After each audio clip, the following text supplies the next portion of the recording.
Hello and welcome to yet another video. This is the 5th episode in which Namikaze Naruto was an Anbu captain before the Hokage, Orochimaru, killed him with the Mangekyo Sharingan. He has now been sent to a new world, where he hopes to prevent a similar fate from befalling Konoha. Please like and subscribe to show your support. Let's get the show started.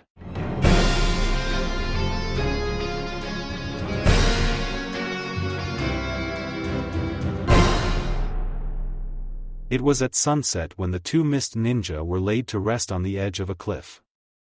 It overlooked the ocean, which reflected the yellowish-red tinted sky. Akane had already come and gone by this time, saying her goodbyes. Team 7 and Namikaze were now present, looking at the two graves and the massive sword that was at the head. Sakura was kneeling over a grave, placing a wreath of flowers on the ground. She turned to Kakashi and said, "Is that really it, Kakashi-sensei, Namikaze-san, Anko-san? Are we only meant to use others and be used as tools?" Namikaze watched as Sakura rose. "I suppose that ultimately, we are just tools. There's no point in determining if it's right or wrong." Kakashi nodded. "That's true, even in Konoha." Naruto looked at the assembled jounin with some skepticism. "Does it really mean that? Do we train just so that we end up like those two?" Sasuke looked soberly at Kakashi. "What's the point of doing that?"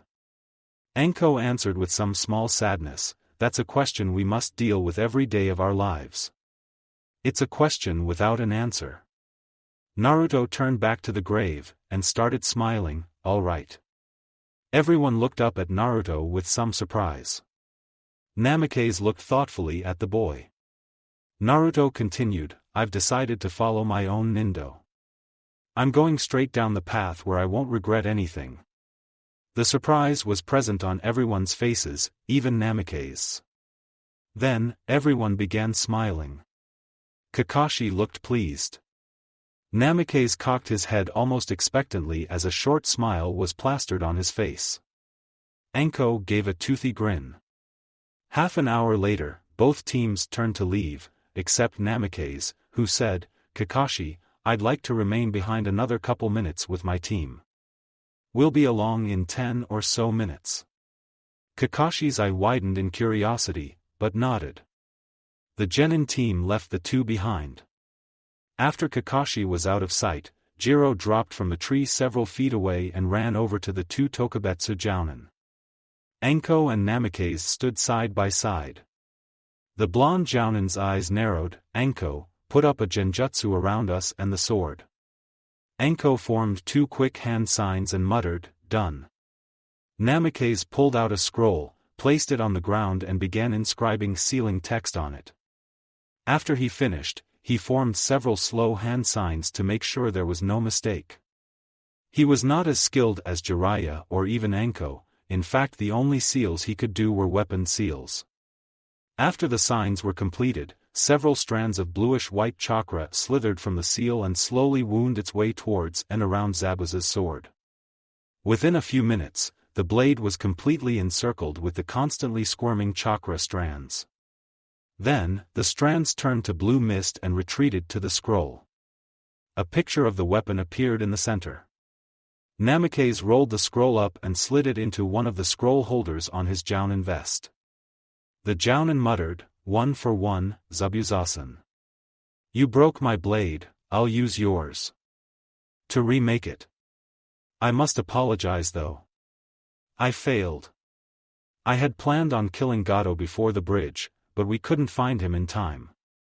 It's my fault you died." He then turned to Haku and started shouting, "Damn it, Haku. You didn't have to die. I was only a second late, only a second. I could have stopped Kakashi. I could have been at the bridge from the beginning. I could." Anko put her hand on Namikaze as the jounin's shoulders slumped in regret. Jiro moved forward, asking, "Namikaze, why do we need genjutsu? You probably could have taken it with the copycats team around, and no one would have blamed you. Even so, he's nowhere nearby." Namikaze looked to the north, towards the harbor as he spoke in a low tone, "Because, we're being watched." About 1 kilometer away, 3 Anbu were gazing silently through the trees to the edge of the cliff. What they saw were 3 ninja standing resolutely over a massive blade and 2 graves.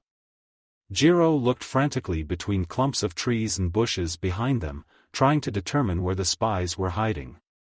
Namikaze muttered, "Anko, were there any others assigned to watch me besides you?" Anko's narrowed her eyes and shook her head, "No. The old man set up guards against betrayal by you, but no other ninja were assigned to your case. However, I think they are Konoha shinobi." Namikaze glanced over her shoulder at Anko. "Guards?" She waved her hand dismissively at the blonde jounin. "Nothing you need to worry about, pervert, if you don't betray the Hokage." Namikaze just smirked to himself. "Heh, you're a sadist, you know that?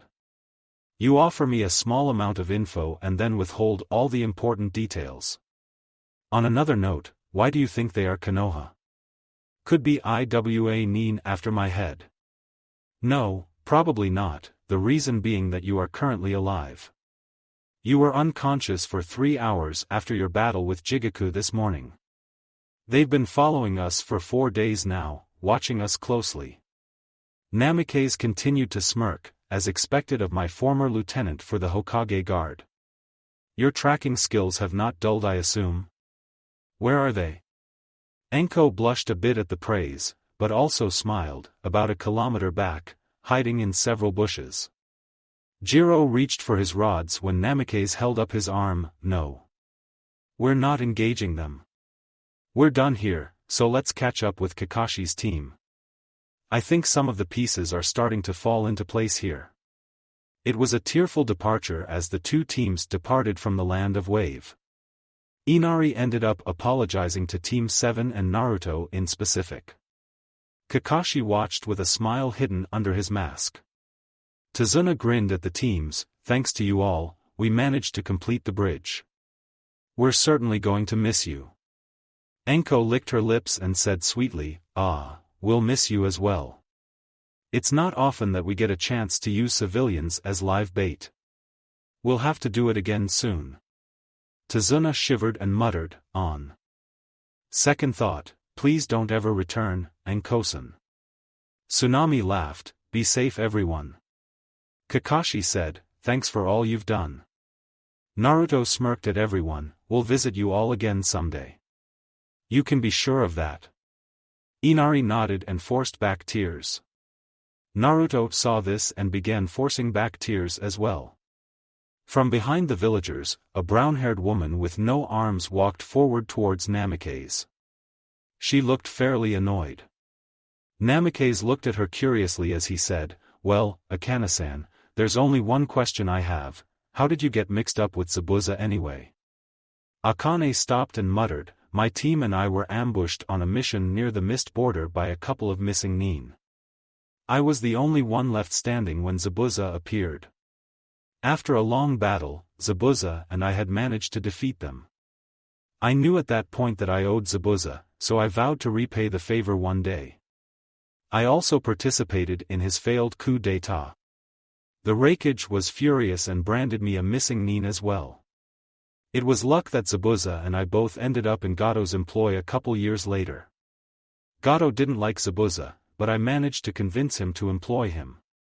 After a couple violent threats, he agreed reluctantly, but separated us." Namikaze cocked his head to the left. "So, what are you doing now?" Akane looked over her shoulder at the villagers who were looking at her. "I'll be retiring in this village for the most part, probably near the edge away from people. Maybe I'll rebuild my manor that you destroyed and remain there. There's one goal I'm going to do, and then that'll end my career as a shinobi after that." Namikaze nodded, "That's fine. Good luck." He began walking down the bridge to the mainland. Tazuna chuckled as they went. They certainly were an interesting lot, those ninja. Those two, Naruto and Namikaze, could be brothers or father and son. Should have asked them about it. Maybe another time. Tsunami nodded and said happily, "Well, Tazuna-san, what are we going to name the bridge?" Tazuna just smiled and said, "Isn't it obvious? The Great Naruto Bridge, for those two." The younger one changed the heart of our young Inari here. The older one protected us against Gato. I'm sure it'll become a name known everywhere in the world. Tsunami nodded.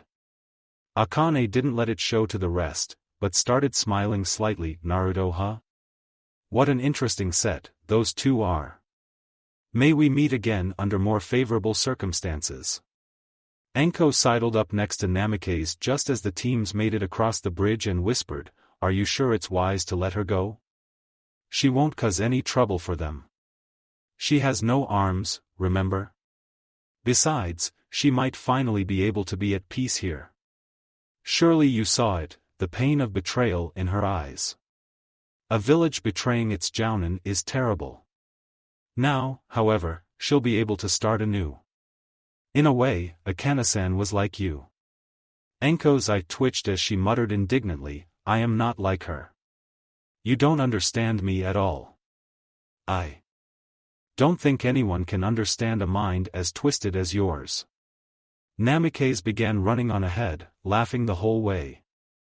Anko went after him with a kunai in hand, shouting how she'll torture him to death 1,000 times over.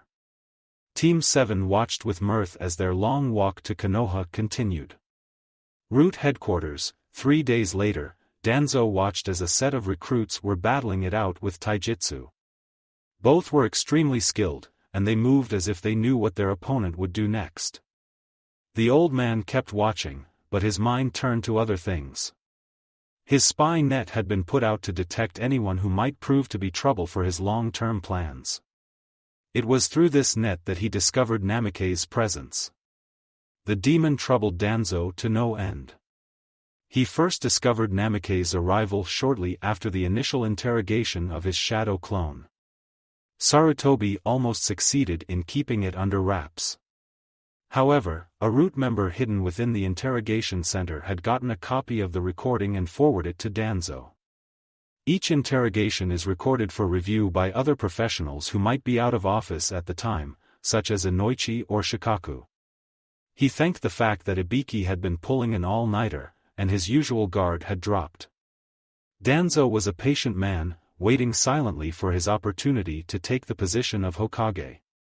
However, the arrival of the second Kyubi brat had thrown his operation into disarray.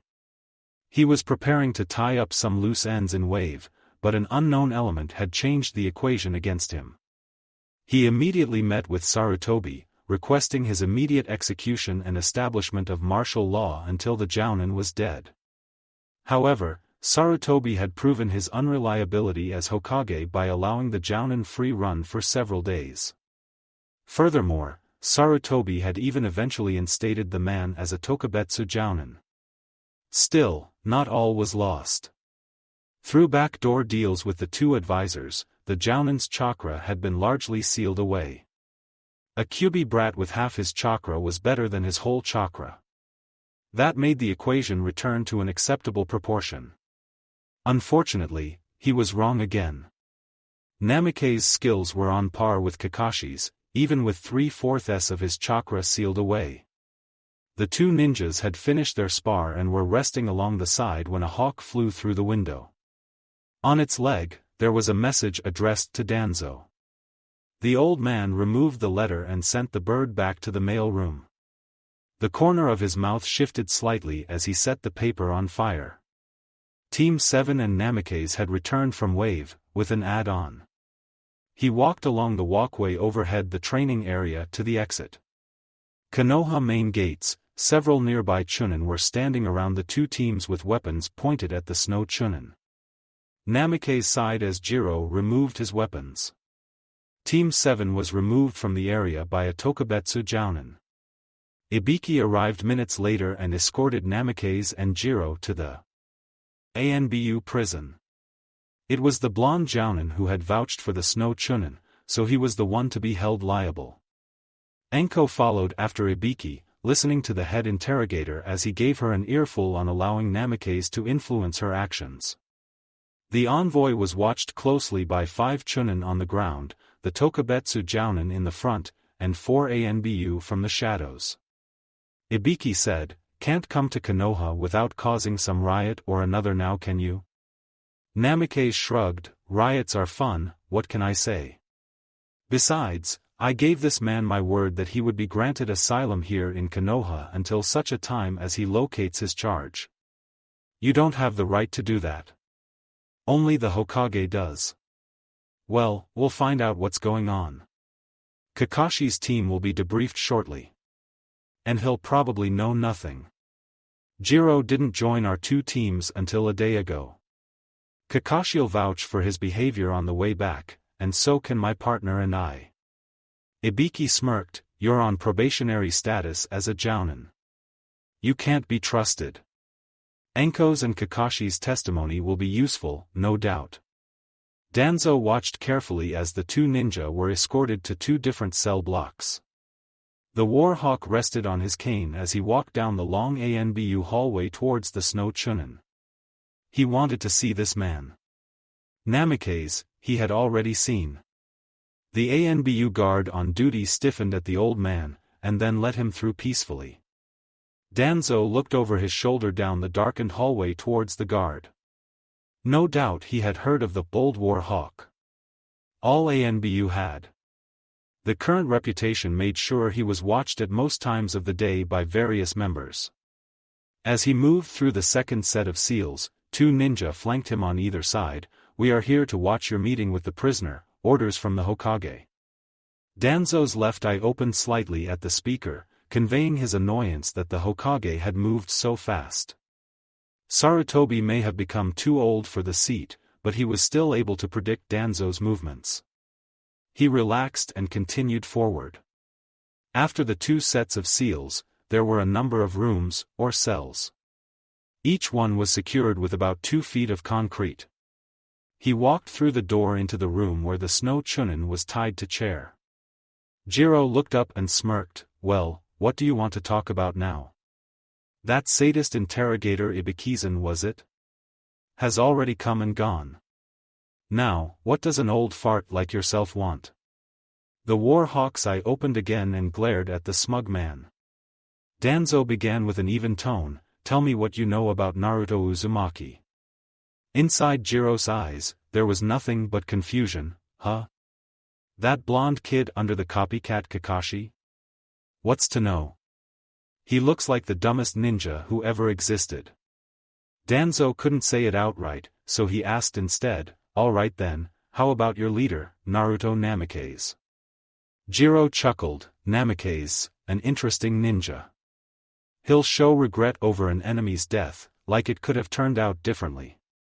He's also merciful, as he could have killed me but let me live so I may see the princess again. Have you noticed anything strange about the man lately, like bloodline limits or something?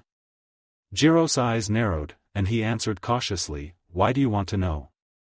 The old man couldn't try to lie to the man in the company of the guards assigned to him, and his Sharingan only allowed control of one other person at a time for now. His control of it was still limited. However, he still had a few tricks up his sleeve. He has a condition, one that could endanger his life if he uses it too much. I need you to tell me so they can treat him for it.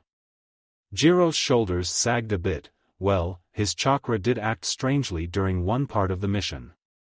Anko said it was just a bloodline limit, so I didn't worry about it. For a second, he almost began talking about sensing it from the bridge as well, but declined. Danzo looked satisfied with that answer. The same question was asked of Anko, which really surprised Jiro, but he answered negatively, like Danzo thought he would. 1. The old man continued asking questions, which mostly referred to Anko, Namikaze and Naruto. Jiro answered some of them and avoided others. Finally, after a short time, the old man stood up and turned to leave the room. Jiro shouted, wait. What's the current condition of our cases? Danzo answered honestly, you'll be taken before the council eventually, where they will hear your case. However, Namikaze will be tried first. With that, the old man exited the room, planning his case against Namikaze. He would have to read over Anko's debriefing and Kakashi's reports. Neither one would probably talk to him willingly. Anko walked through the doors into the detention cell. Namikaze rested in the seat in the center. He looked tense, but noticeably relaxed when she came in. Anko sat down across the table from the jounin and muttered, "You were right on the mark. He's beginning to make his move. He talked to Jiro first, exactly as you predicted he would." Namikaze smirked as he thought of Shikamaru. "Exactly as you taught me, my friend. Anticipate my opponent's next moves and you'll control how the match goes." He said, "If Danzo's involved, that means that those three ninja were root, just as you suspected." Council chambers. 2 days later, Namikaze stood upright once again, scanning the faces of the surrounding clan heads in the council chambers. Sure enough, Hayashi Hyuga watched man closely with a neutral expression on his face. His eyes darted between the Shiki-no-Cho trio, Tsum, who he quickly shifted away from, and ended up at the Hokage's seat. Sarutobi gave an annoyed look at Namikaze, as if saying, "You just had to cause more trouble, didn't you?" He merely shrugged at the old man. Danzo watched carefully from his high seat in the shadows. This was a rare opportunity to eliminate all his problems in one go. However, he was a cautious man. His Sharingan was his last resort, and he wouldn't use it here. The Hyuga clan leader was here, and if he activated the Byakugan, his secret would be revealed.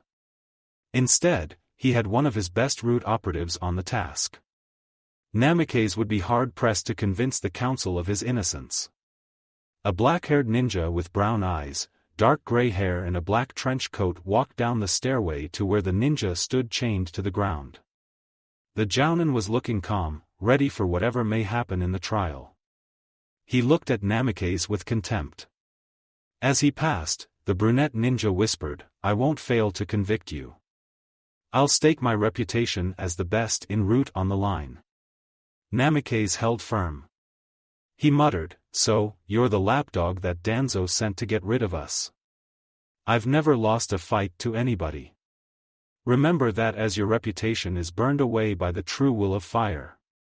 The prosecutor smirked, even though he didn't feel anything. "We'll see." Sarutobi held his hand in the air, and the chattering all came to an end.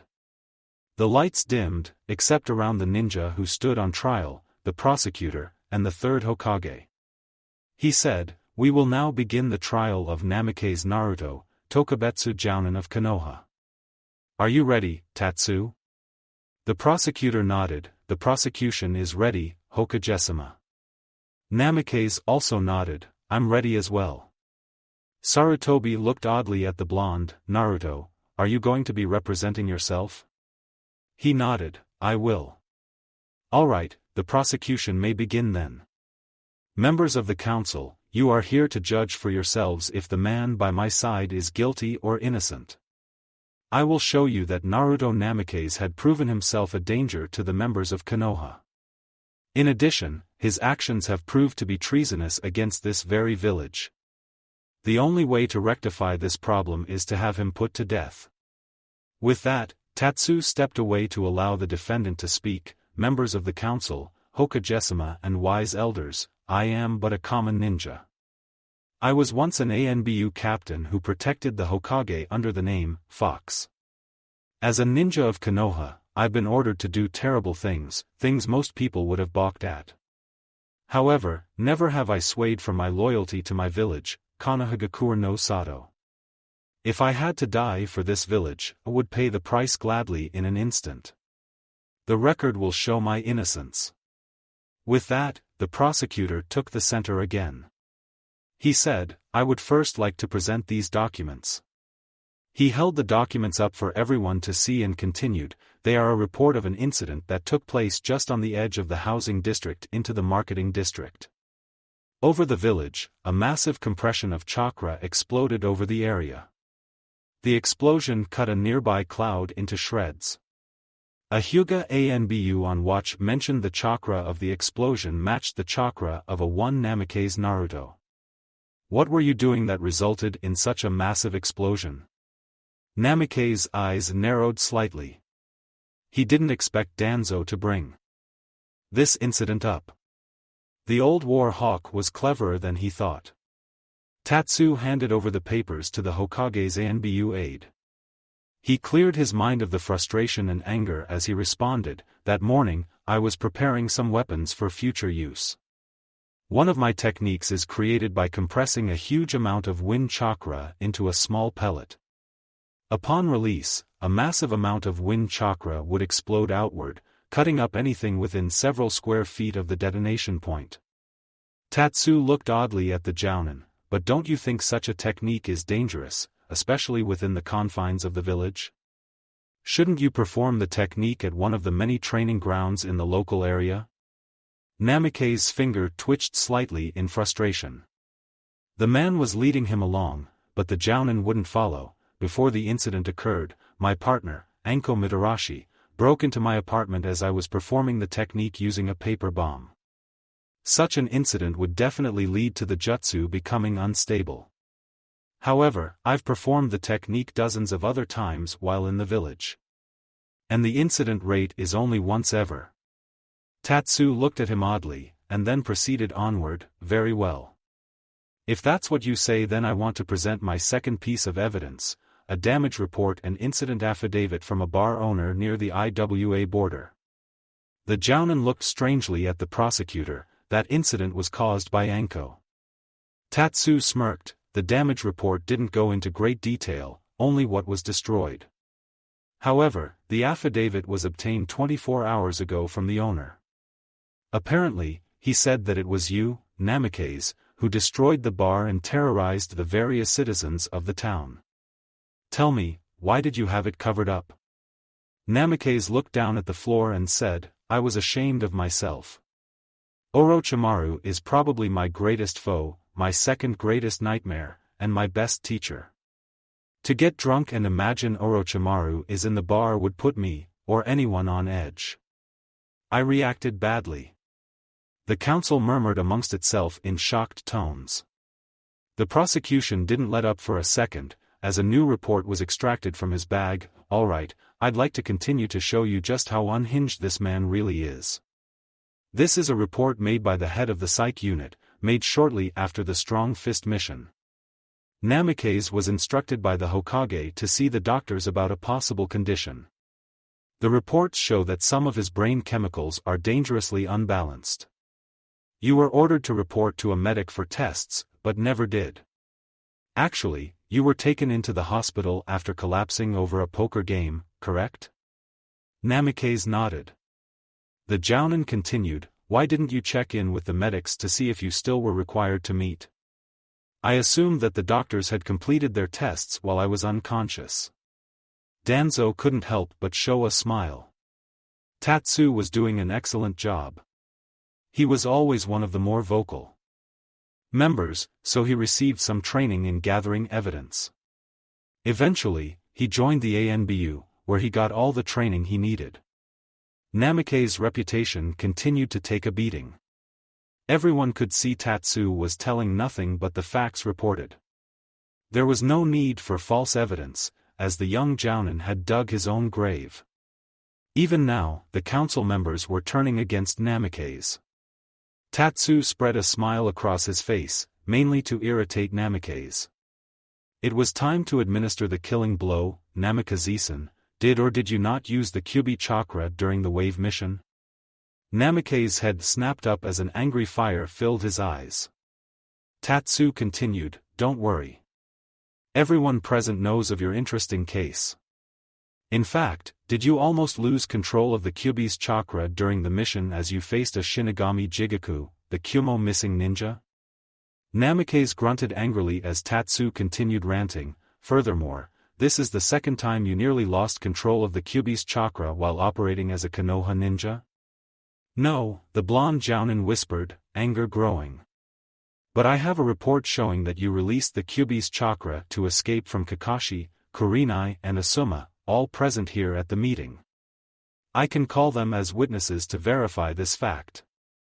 Namikaze remained silent, attempting to reel in his anger. Tatsu hesitated for a second, and then asked, "Why did you consider it a good idea to release the Kyubi's chakra in Wave or Konoha?" Namikaze stopped shaking immediately. The atmosphere changed as small smile spread across his face. All the supposed anger he had displayed vanished in a second at the key question to the case. He looked up at the root ninja and said calmly, "Because, I nearly died. The report didn't mention this, but my lungs, heart and stomach were liquefied by 5 juken strikes." Hayashi perked up at this. He thought, wait, 5 strikes, that was his jutsu. Could it be? Tatsu flinched backwards as the blonde pressed his advantage. Shinigami Jigaku had created a jutsu to resurrect the dead. The person he brought back was Hisashi Hyuga. He used Gotensu no Inmetsu, 5 points of destruction, to seal my chakra network. The result was my chakra circulatory system rupturing around my vitals. Danzo's smile had vanished immediately. Why hadn't his men reported this important detail in their observations of Namikaze and his team? Then, he remembered the conditions of that morning as mentioned in the report: twilight morning hours, followed by dense foggy areas and the high levels of danger. There's no way that the team could see Hisashi. The old man's facade continued unperturbed, but he was gritting his teeth inside. Tatsu would be punished severely by pressing too hard on such a dangerous point. Sarutobi was as shocked as the rest of the council. Tatsu had done a fine job of weaving the web to ensnare the Jounin, only to lose him at the last moment. He watched as the prosecutor attempted to reconcile the situation. "You surely don't expect us to believe that crap. You'll say anything to get out." Namikaze cut him off. "Anko is also here as a witness. Furthermore, Jiro Kazuhana also witnessed it. He can be called in to verify my claims as well." Tatsu's smile disappeared, returning to the calm demeanor of an emotionless root operative. "That's not necessary. It would be best to prevent other members of the council to hear someone other than the second Kyubi container from saying it." Namikaze however continued pressing his advantage to the full ability. Ninjas are typically given a checkup upon return from any high-level mission to prevent brainwashing or medical problems from the mission from persisting in the future. However, I was arrested immediately on charges of treason, so there was no medical examination. The Kyubi's chakra would have definitely fully healed my body, however old tissue and new would have been reported around my lungs, heart and stomach. Tatsu looked shaken at that. Sarutobi glanced to the darkest shadows in the building. Danzo wore a frown right now, and suddenly a new piece of the puzzle clicked into place. "Danzo," he thought, "surely not even you would." He turned to face Namikaze again, and then smiled. "So, you planned it out, betting on Danzo's hatred of Jinchuriki and allowing yourself to take the rest. You knew, didn't you, that this trial was as much about being the container of the Kyubi no Kitsune as being a traitor?" Namikaze looked right at Danzo, who looked back at him. The two understood the other immediately at that moment. The blonde Jounin was taunting Danzo, and Danzo was seething at the Jounin. The old man reached up for his bandage, but stopped at the last instant. He disguised it as scratching his eye. Namikaze looked back to the Hokage. Sarutobi glared at Tatsu and said, "I see what this is. Your only purpose is to vilify and destroy this ninja, just because he is one of the containers of the Kyubi no Kitsune. I'm putting an end to this." "Wait, Hokage-sama," Tatsu shouted, "forgive me. I had gone too far. However, there is good reason to question this ninja's actions. As I have proven, he nearly destroyed a portion of the market and housing districts and lost control at a bar. He's mentally unstable." Sarutobi looked at Naruto, who just shrugged nonchalantly. Sarutobi sighed, "No, I think not. The man who stands there doesn't appear to be insane at all." In reference to the marketing district, Naruto said, "Would like to address the market district incident and call Anko Mitarashi to the stand." The murmurings from the council rose as Anko stood in the center of the room between Namikaze and Tatsu.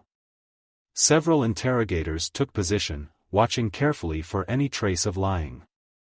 Namikaze continued, "Anko, do you swear to tell the truth upon pain of death?" The female kunoichi smirked and nodded, "Sure thing, pervert."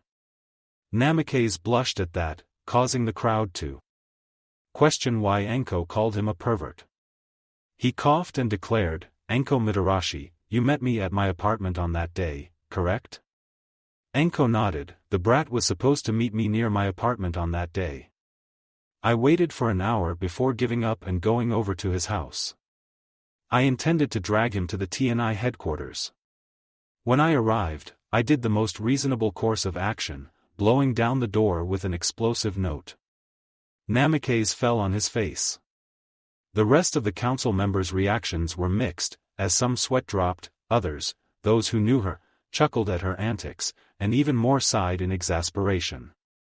Naruto picked himself up and shouted, "How the hell is that reasonable?" Anko gave a playful look. "Well, I had assumed that missing ninjas had taken you captive, so I figured I'd get the surprise by one of the interrogators who was watching them coughed." That was the sign that the speaker was lying. Anko frowned. "Actually, the truth is, I was pretty pissed off at being stood up, so I might have overreacted a bit." Namikaze rubbed his forehead. "Again, just a bit? That's not the point anyway. Would you please tell what happened next?" Anko pouted a bit, which caused the jounin to blush again. She continued, "Anyway, Namikaze looked pretty shocked at my awesome entry. From inside his hands, a light was emitting between his fingers. I could see that this scared Namikaze. He ran past me, out the door and threw something into the air. Then, there was a massive explosion of green light." Namikaze nodded. "That green light is a concentrated mass of chakra. By taking 1/4 of my current chakra, I can compress it into a small pellet. Upon release, the pellet will explode, releasing a wave of chakra that can destroy an area of 100 square feet. Now Anko-san, can you describe how I created an air pellet, please?" Anko detailed the entire process. Needless to say, many of the council members were impressed. Others were horrified. With that, the defendant allowed the prosecution to reply, "Anko-san, would you explain to the court the wisdom of creating such a technique, in the middle of the village?" Anko looked thoughtfully at the council. "Well, I'd say that's pretty stupid idea. If Namikaze lost control of the chakra even in the slightest, the chakra could devastate anywhere between 1 and 100 square feet, depending on how heavily the chakra was packed in already." Tatsu began pacing back and forth. "Anko, was the jutsu he showed you the same jutsu?" "Pretty sure." "How sure?" Anko paused for a second, and then replied, 90%. "Is there any other type of jutsu he could have been performing right then?" The Tokubetsu Jounin looked thoughtful for a second. Suddenly, her eyes widened, and then narrowed at the man. Tatsu smirked. "May I remind you that under pain of death, you must tell the truth. So, please answer the question." Anko hissed, "It's possible that Namikaze could have been practicing for a suicide jutsu." "Oh, really? How might this jutsu be created?" Namikaze looked at Tatsu with loathing. "How dare you force Anko to say something like that? Pray we never meet on the field of battle, because it will be your last." Anko muttered. Namikaze could expel most of his chakra, and then compact it all together. Once the release is complete, Namikaze would need to detonate the mass. The resulting explosion might decimate a good portion of Konoha. Tatsu nodded and allowed Anko to return to her seat. Sarutobi was shocked at the turnabout. The prosecuting ninja was good, very good. He managed to turn the crowd against Namikaze, back for him and against him again in a matter of seconds. Furthermore, he ended with an impressive blow, making the focus on another possible truth. He frowned as Tatsu returned to his position a number of feet away from Namikaze. Then, it was the defense's turn. Namikaze stepped forward to the center of the room and shouted, "I would like to call Shikamaru Nara to the stand." All the murmuring disappeared instantly. They looked at the shinobi with confused expressions. Himura said, "Naruto-kun, I'm afraid that Shikamaru is unavailable to be called. He is currently on a mission with Team 8 and." The doors to the proceedings slowly opened. Asuma walked into the darkened council chambers and down the stairs. Namikaze looked to Anko and gave a foxy grin. Flashback, 2 days ago, Namikaze's cell, the guard isn't Root, right? Anko looked at the ANBU that stood in the corner. He wore a deer mask, which meant Nara. She shook her head, nope. Namikaze relaxed, good, I need you to get a message to Asuma Sarutobi and his team. Shikamaru will be called to testify about the Sparrow/Wolf incident. I need his arrival at this exact time. Anko took the paper and exited the room, leaving Namikaze alone once again. End flashback. It was close, he thought, but the timing couldn't have been better. I had to hurry the trial along at a fast enough pace, but avoid earning the complete ire of the crowd. Now, the counterattack begins. Asuma watched the blonde jounin like a hawk.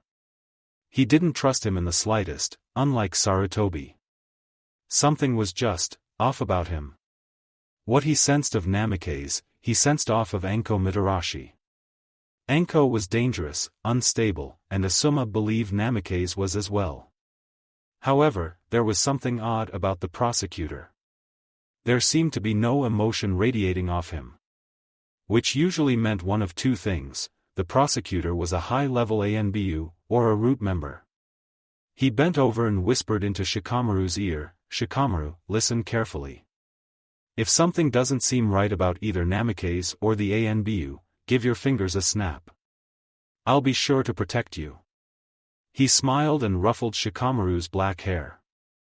Shikamaru looked back towards the door where Ino and Chuji stood. They were both looking around the darkened chamber. The lazy genin also glanced around, taking in the hostile atmosphere. Sarutobi couldn't help but be impressed. Team 8's arrival sealed off all discussion about the Kyubi. Tatsu had lost one of his avenues of attack altogether. Nice work, Naruto-kun. Now, let's see where you go with this, the aged Hokage thought. Shikamaru stood at the center of the room. The defense began, you swear to tell the truth upon pain of death? Namikaze waited long enough for the nod, and continued, you're Shikamaru Nara, son of Shikaku Nara, correct? Yes. Please describe the incident that occurred 9 days ago, around the Nara compound. Shikamaru told the incident involving the 2 missing nin. They tried to kill him and Namikaze. Shikamaru fled the area to go get assistance while the jounin defeated both of them. Namikaze smirked, when the ninjas first attacked, what did I do? You kicked my shugi board, sending me and that board across the wooden floor as the kunai stuck where we were just sitting. The room seemed to calm down a bit at this information. I have no more questions for you. Thus, the prosecution began.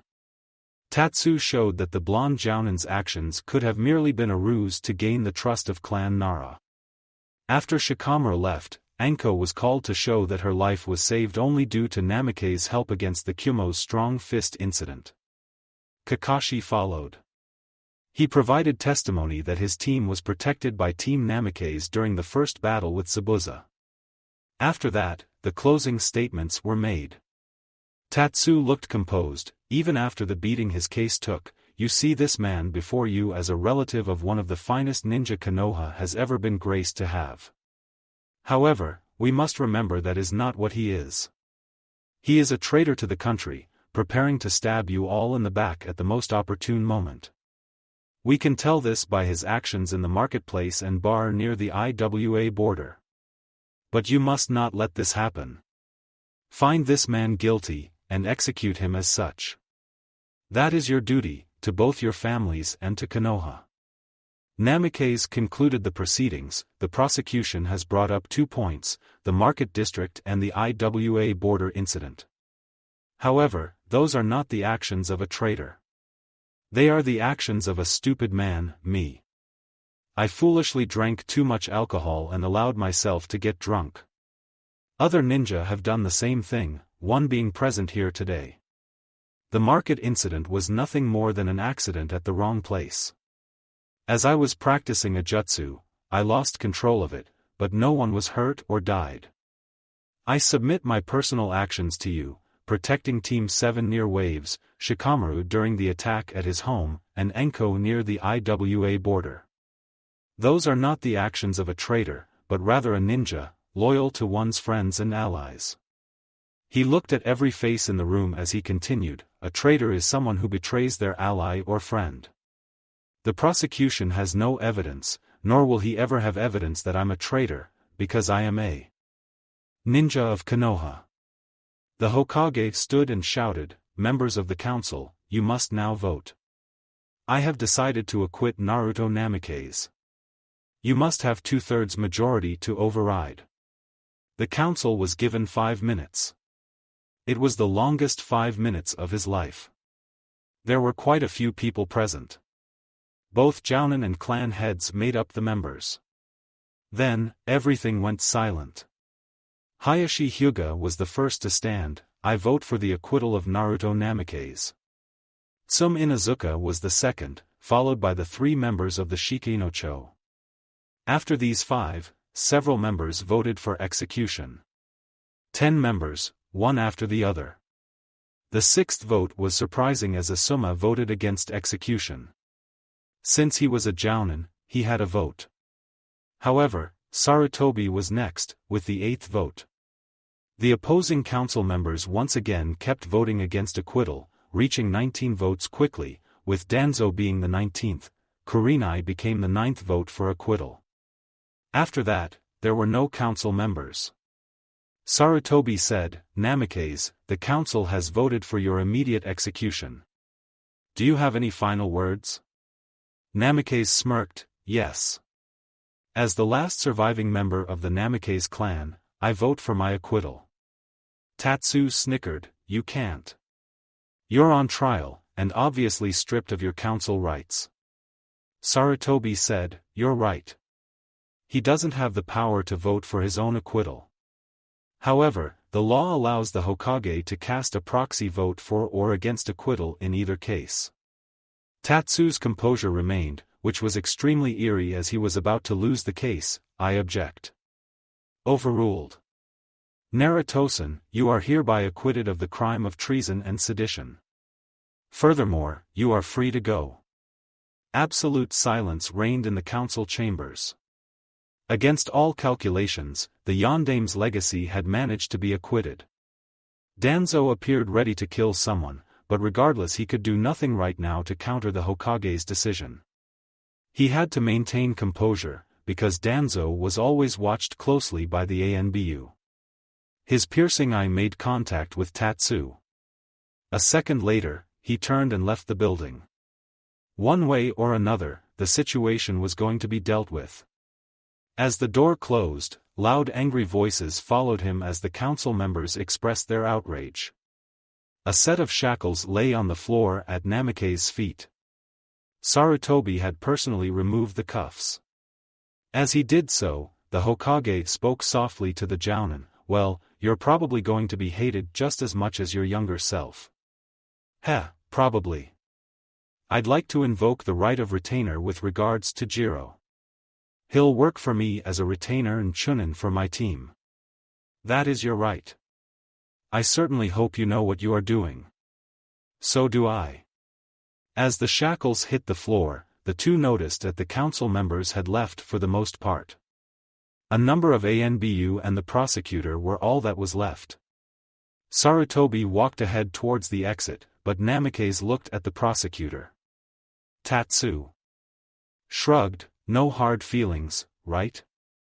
Namikaze thought about punching the prosecutor, but decided it wouldn't do to add assault on a fellow ninja to his list of crimes he had committed in the past month. He hissed, no chance, but be sure to tell Danzo something for me. Akane sends her regards.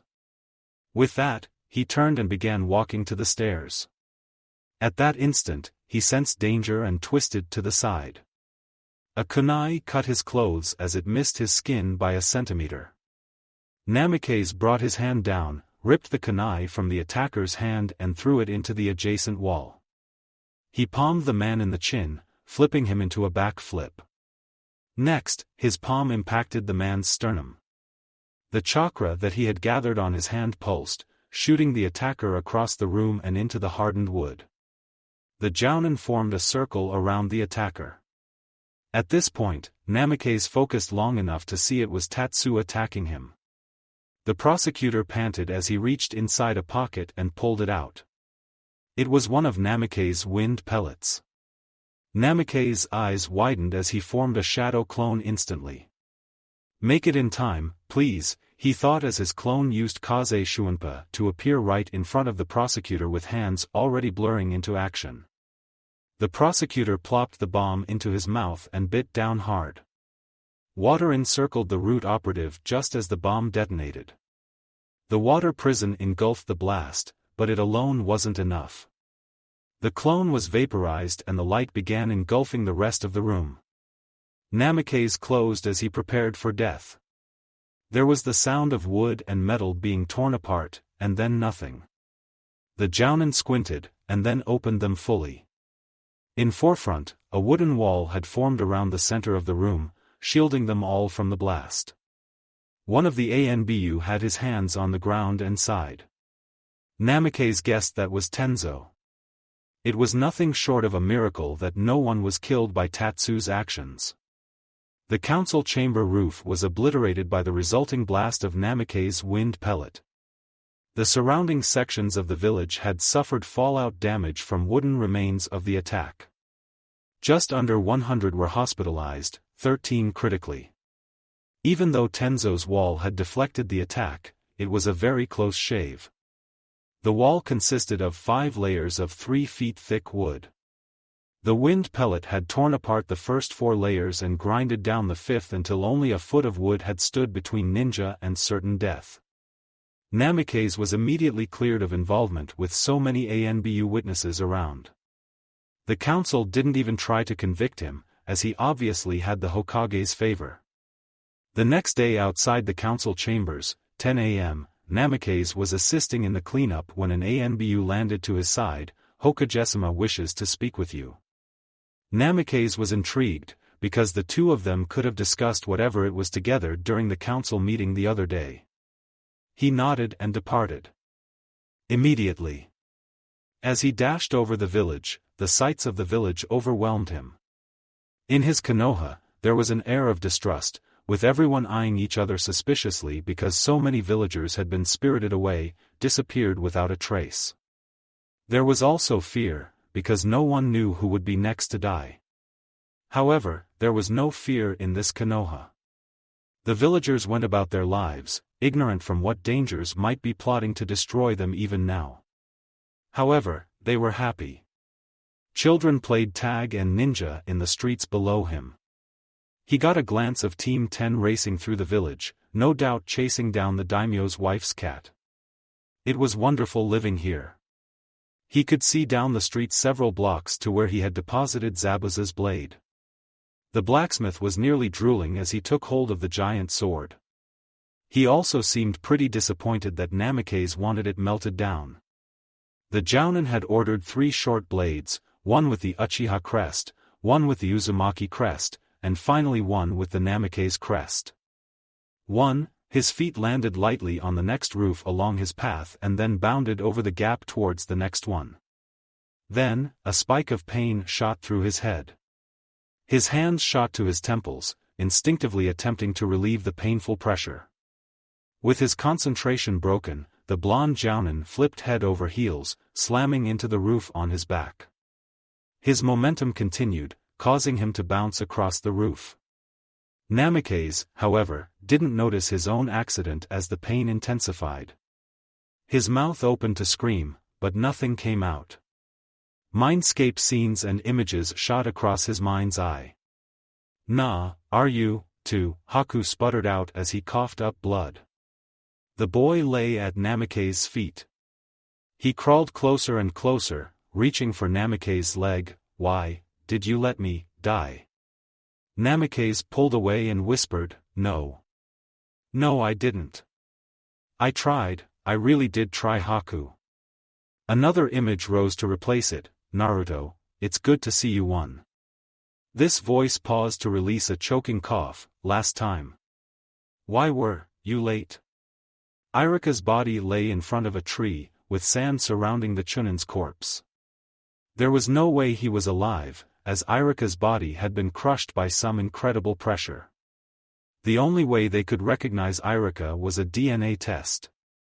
Naruto had come across the body during the sand invasion. Namikaze looked horrified. No. No, I wasn't late. You were dead before I could have shown up. Irika just smiled through the mass of blood that clung to his body. The image turned to mist, and reformed into Hinata. An old Uchiha sword was buried deep within her gut. Her eyes opened, revealing a pair of three-ringed eyes.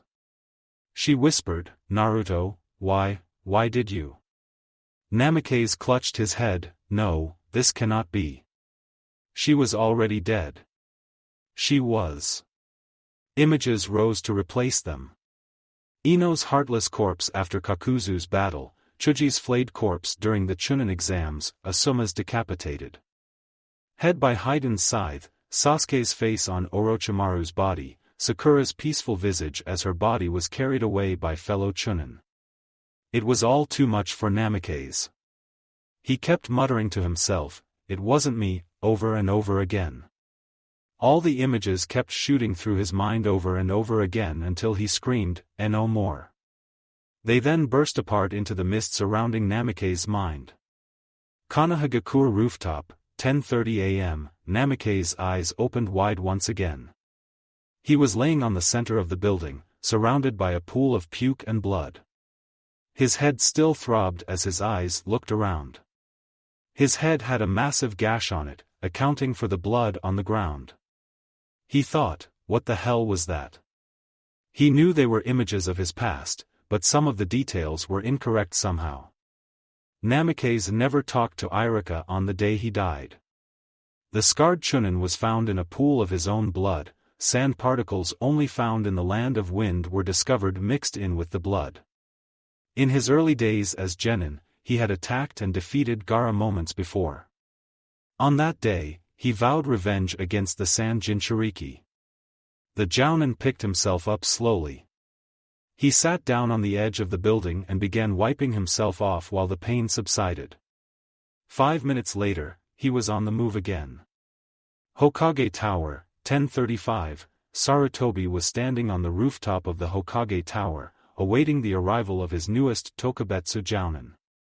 Here, the entire village and surrounding forest were visible.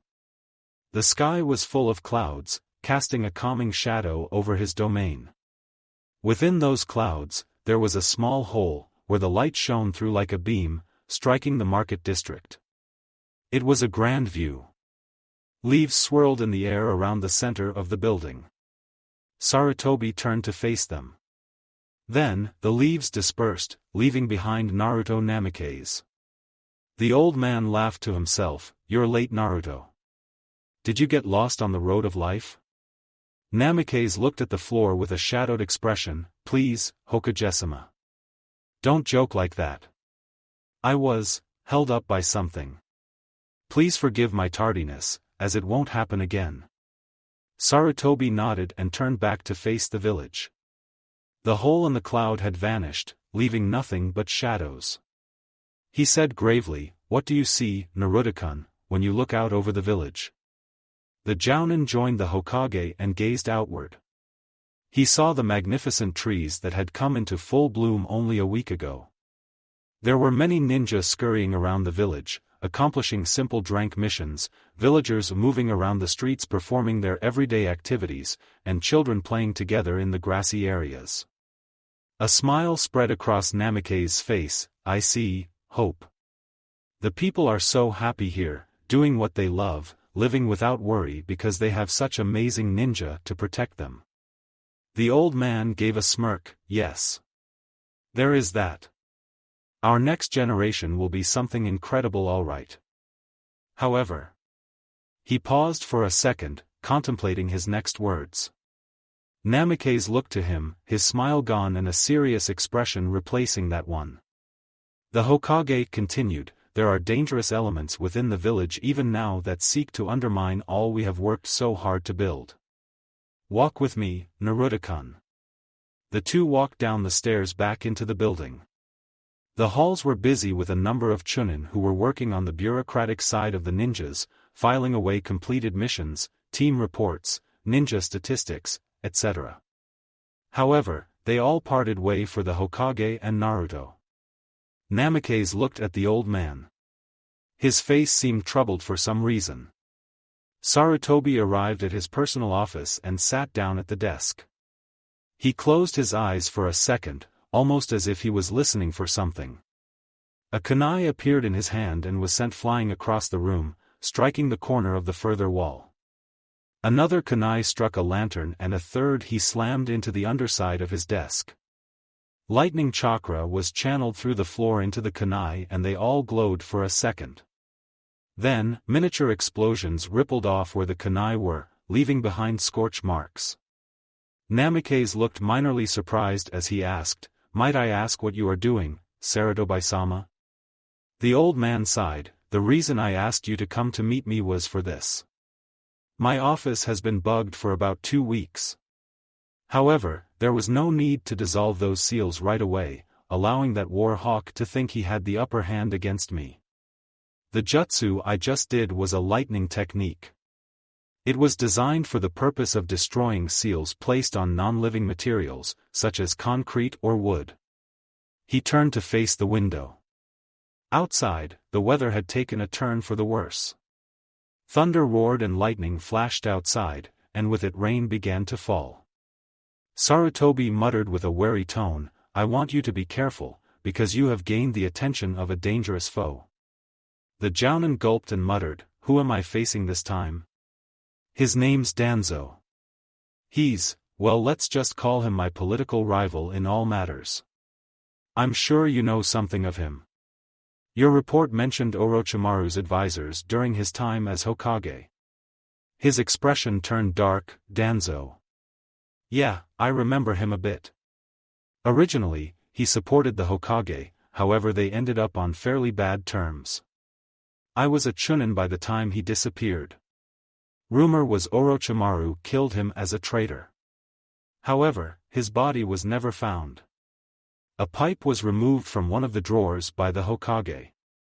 Namikaze didn't care much for smoking himself, but nevertheless didn't say anything as the old man lit the pipe and breathed in deeply. He said, "What does this have anything to do with me?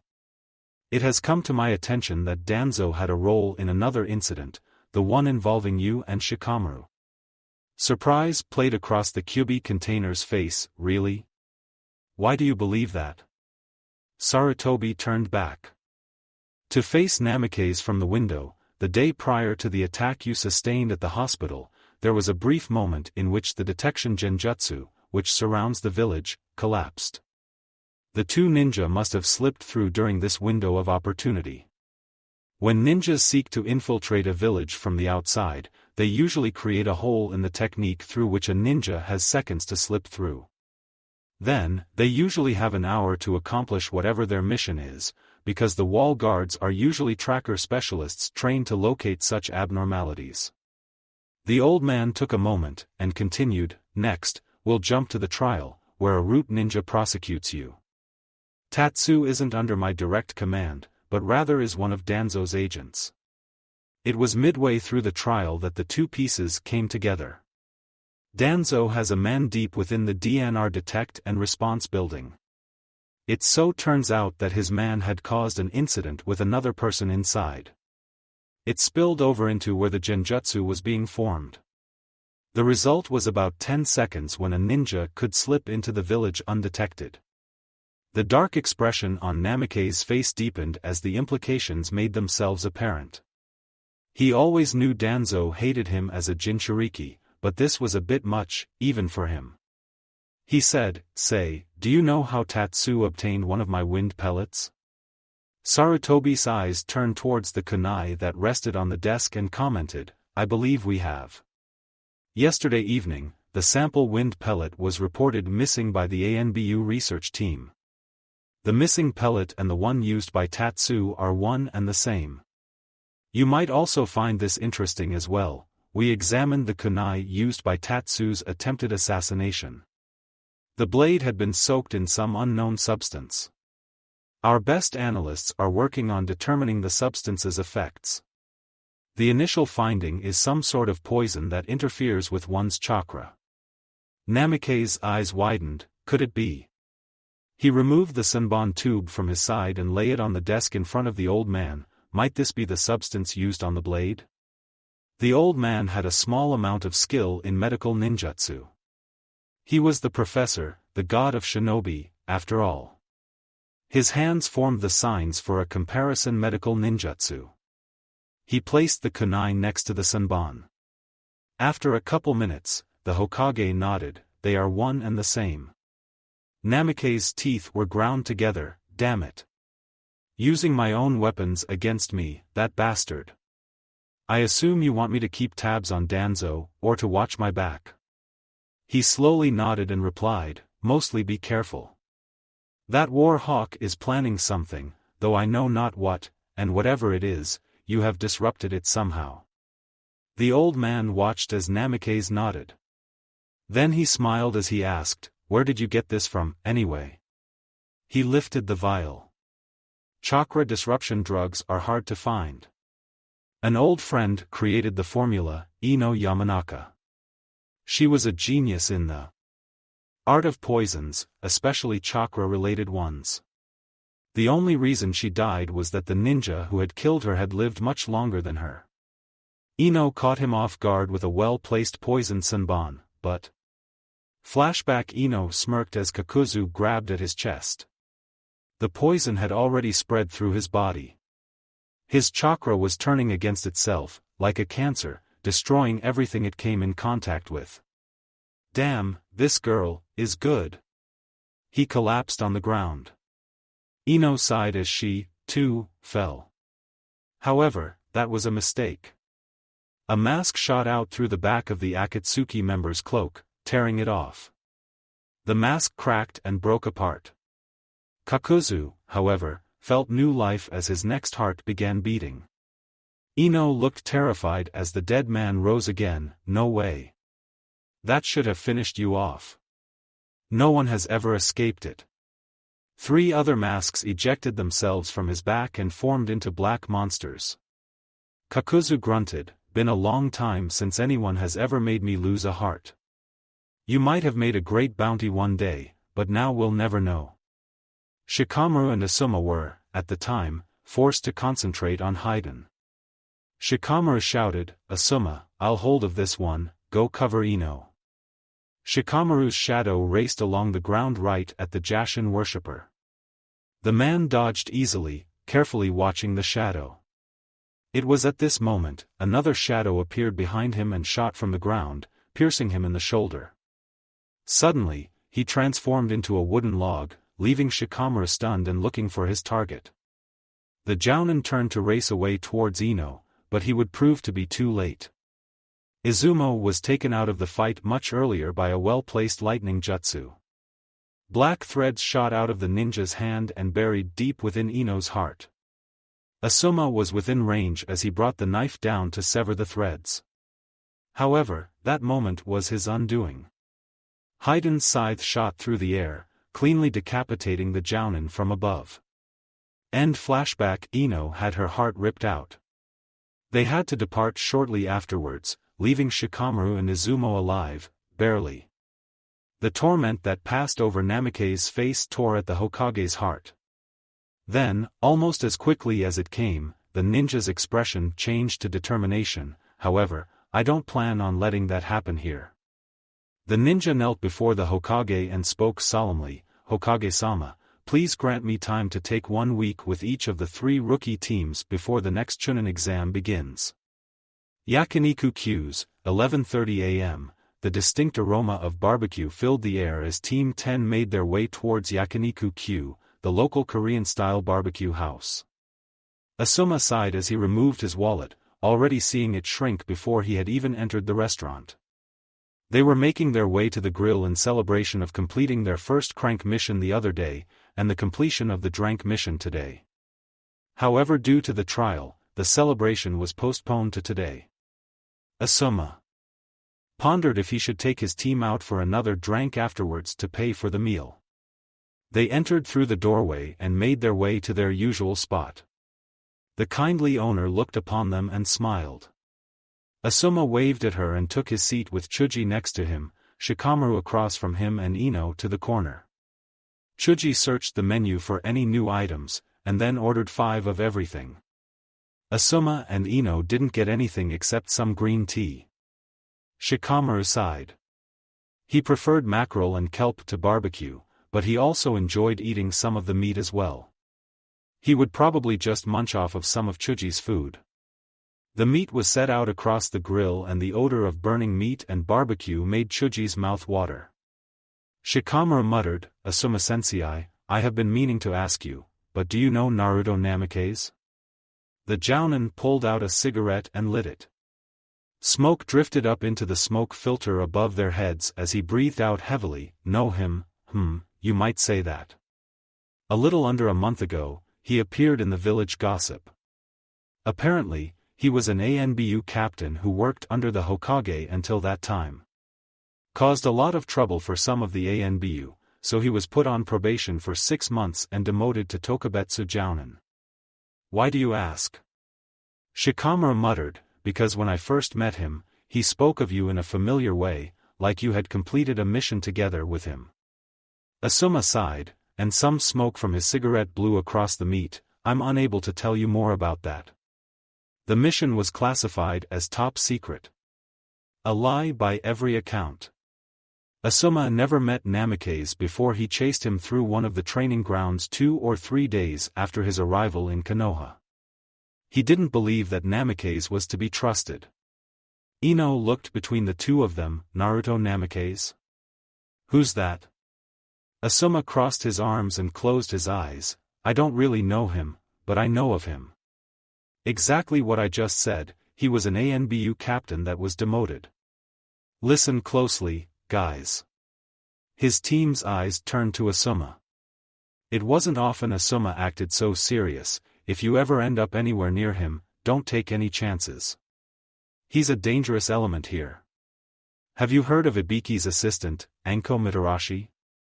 Shikamaru pursed his lips together nervously, indicating the two had met once in the past. Chuji shook his head.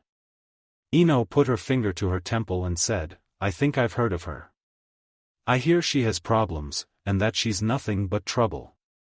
First remember this, Anko Mitarashi is loyal to Konoha. Whatever you've heard, you can be certain of that. Notwithstanding that, she's also a sadist, who enjoys breaking her victims' spirits through physical torture.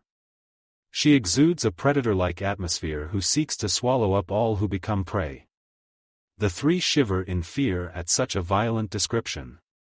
Asuma continued, "Anyway, I get the same feeling from Namikaze somehow. It's not quite the malevolence, but rather the same smell, like he's been hanging around snakes a lot. Furthermore, the man exudes a dark aura, like terrible things have always occurred around him, and that he'll drag you into his troubles as well." Asuma's mouth curled into a pleasant smile, "But don't worry about that. I'll deal with him if need be." A voice sounded behind them, "Nice to know I have such a pleasant reputation to me." Asuma's trench knife was already in hand as he spun to attack the target. His blade impacted another blade which looked identical to his own. Namikaze held up his other and waved, "Yo. How's it going, senpai?" Ino gazed at the jounin with her mouth hanging down slightly. Chuji looked up with a slice of meat being chewed in his mouth. Shikamaru sighed, "How troublesome." The blonde genin was the first to respond, "Wait, who do you think you're trying to fool, Naruto, using that transformation?" Namikaze just waved, "Not fooling anyone. My name is Naruto Namikaze, Tokubetsu Jounin of Konohagakure. Nice to meet you, Ino Yamanaka-kun." Asuma's eyes narrowed, "How the hell did you get a blade like that?" "Shikamaru gave it to me, of course." "No, I didn't." "Of course you did, you just don't remember giving it to me." Ino didn't say much, as she was admiring Namikaze. Shikamaru muttered, "Troublesome.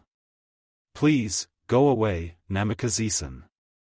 Whenever you're around, trouble always appears. Namikaze waved him off. Nah, must be your imagination. I have good news for you all.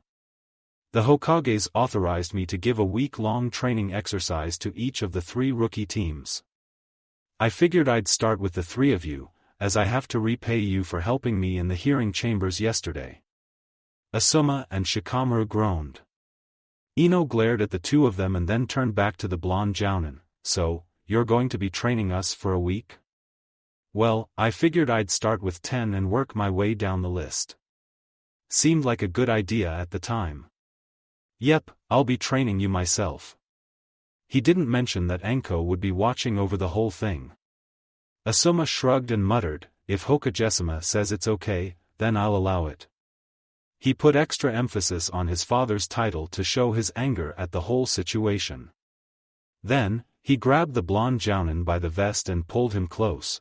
But if these kids are seriously injured or mentally scarred after you finish, the old man will never find the body. Namikaze gulped and nodded while looking away a bit.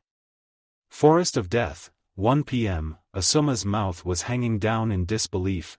No way in hell could the Hokage have authorized this. The 3 were standing in front of the most dangerous area in Konoha, the forest location where only jounin dared to train, the Forest of Death. The bearded jounin muttered, I refuse to allow this training. Namikaze smirked, can't. Remember, the Hokage's permission and orders. He's fully aware I plan to train them in there. The 3 genin followed in Namikaze's wake as they all entered the forest. No, more like they were swallowed up by it. Asuma breathed out some smoke and began fuming. Then, Anko appeared in front of the jounin. She stood up from her crouched position and gave a predatory grin to his superior, Azumateku, been a while. Asuma breathed out again, blowing smoke into the woman's face. He gave an angry grin, Anko Mitarashi, my most disruptive subordinate during the Misty Fox assassination mission. What the hell are you doing here? Having both of Konoha's biggest troublemakers in such close proximity can never be good. Anko narrowed her eyes slightly. The Misty Fox assassination was a disastrous mission. She didn't want to talk about it. Instead, she muttered, I'm only doing what Namikaze asked. I'd rather never see your face ever again either. He desired you, as their jounin captain, and myself to oversee the exercise. Knowing that you don't have anything else to do, and you're almost as lazy as Shikamaru, sure. I can do that. It wouldn't do to have my cute little genin turned into a meal, I'd better go and watch. The 2 disappeared together, leaping over the fence and entering the forest from the upper branches. Forest of Death, 1 day into the training, nothing in this forest is safe. Always be on guard, because your next moment could be your last, Namikaze lectured as the team raced forward, deeper into the forest. It had only been 1 day, and the team had only gotten part of the way into the forest. They all stumbled into a nest of blood leeches, but Namikaze got them out before anyone had been seriously injured. Chuji, unfortunately, had one attached to the back of his neck. Namikaze sliced it off, but Chuji's wound had not stopped bleeding. So, they camped under a nearby fallen tree where the bigger creatures wouldn't be able to reach them. The next day wasn't any better. Though Namikaze kept them from the most dangerous areas, they still ran into a couple of the monster insects that resided here. As they climbed over a fallen tree, the team pondered their current situation. Shikamaru didn't like the forest at all. Something about their current situation was wrong altogether. Like, they were prey that had walked into a nest of predators. Well, all with the exception of Namikaze, who seemed to relax a bit, almost as if this place was his home and prime element. For sure, he was dangerous. Shikamaru sidled up next to Ino and whispered, something doesn't feel right about this guy. He's dangerous, so keep your eyes on him at all times. Ino shivered, yeah. He's looking at us and, is he licking his lips right now? Chuji moaned, oh man, why did we agree to this again? Shikamaru looked forward with a half-lidded expression. I don't recall us ever agreeing to it. Suddenly, Namikaze dropped from the massive branches into a sunny clearing. Namikaze smirked, this spot should do. The rest of the team landed a couple feet behind him. Namikaze turned and crossed his arms, all right. This place should be fine. Ino cocked her head to the left, fine? Fine for what? The Jounin grinned and dropped into a fighting stance, to test your fighting prowess. I don't want you to hold back, because otherwise I'll kill you. He raced forward, startling the unprepared genin. His initial punch slammed into Ino's gut, sending her several feet away, landing and rolling across the ground. Shikamaru's shocked glance turned into a glare as he formed the Cage Main no Jutsu. Namikaze spun on his feet, burying his foot into Shikamaru's gut, pushing him to the right several feet away. Chuji was still flat-footed. Namikaze looked at him, this time with a vicious smile on his face. Oh? You're still standing still. What has Asuma been teaching you, you fat pig? Have you learned nothing over the past months? Chuji's expression changed immediately as he formed the hand signs for the multi-size technique. He turned himself into a massive ball and started rolling towards Namikaze, who just jumped over the attack. The Jounin continued to smile evilly as he glanced at Ino and Shikamaru. They were all glaring at him with a burning hatred now. Ino formed the needed hand signs and began uttering the name of the technique. However, Shikamaru stopped her with a shout, making sure she didn't do something stupid. Namikaze continued forward, aiming to deck Ino again. However, he noticed the shadow racing along the ground, towards him. Namikaze leapt out of the way and shouted, "Hey, lazy, quit wasting your chakra until you have a solid plan which will guarantee your capture. Same with you, Blondie. Didn't Irika teach you taijutsu, even at genin level? Use it, or something other than your clan jutsu." He landed several feet away and settled into a defensive stance. Ino, in her anger, attacked Namikaze. However, she suddenly stopped in mid-swing, and began retreating backwards as Shikamaru mirrored her movements. Ino looked backwards and shouted, "What are you doing, Shikamaru? Would you calm down? Don't you see it?" Chuji once again came rolling at the Jounin, who simply leapt over the meat tank once again. Ino looked at those hands, and finally saw it. There was a kunai now visible in his hand. Ino paled considerably as she realized the Jounin could have killed her if Shikamaru hadn't stopped her from attacking. Meanwhile, on a massive, flowing branch several hundred meters away from the training grounds, Anko and Asuma watched from overhead. Anko was eating some dango she had taken before entering the forest that morning. Asuma grunted, "If he dares to injure my students, I'll just sit back and enjoy one of your cigarettes, Taicho." Anko spoke mockingly, "Namikaze knows what he's doing. When did he earn your loyalty, Anko, student of Orochimaru, one of the 3 greatest traitors to ever betray Konoha?" Anko's hand stopped on the way to her mouth. When did the older brat earn her loyalty? Was it just at the end of the wave mission? Sure. The pervert did protect her from the monarch and the Shinigami, but that could have been a ruse to gain greater access to Konoha's secrets. However, there was something, it was hard to describe, but she had a feeling that Namikaze was trustworthy. It's strange, because she vowed never to trust anyone ever again after Orochimaru's betrayal had fully hit her. Anko turned to Asuma and gave an odd sort of grin. The grin was almost normal, a kind grin unlike her usual predatory one. Who knows? Asuma's surprise was clearly evident on his face. As the battle progressed, the smoking Jounin was getting more and more concerned. What's he doing? At that rate, he'll kill them. The Jounin made to enter the battle, but Anko held up her hand. Wait a minute. Can't you see it? He's holding himself back a lot. This isn't a battle, it's torture. Your emotions are clouding your judgment. He's striking them at every single one of their weak spots. Furthermore, he's holding back a lot. just watch." There was a blue flash of steel, and the massive tree in the background was cut apart at the base. Shikamaru looked at where the attack had struck. The tree fell down, causing Ino and Shikamaru to jump in separate directions. The 100-foot-plus tall tree slammed against other trees, and came to a rest against them. Shikamaru groused, "Hey! Is he trying to kill us?" The wind scythe had narrowly missed the two of them, but didn't miss the tree. Chuji had finally given up using his meat tank. He bit down hard on one of the Akamichi food pills his father had given to him shortly before the crank mission. Namikaze ducked and spun around Chuji's massive punches. Moments later, the Jounin appeared behind him and chopped the back of the portly genin's neck. Chuji collapsed, clearly unconscious. Meanwhile, Shikamaru began to rethink his original opinion that this was just Naruto disguising himself as a Jounin.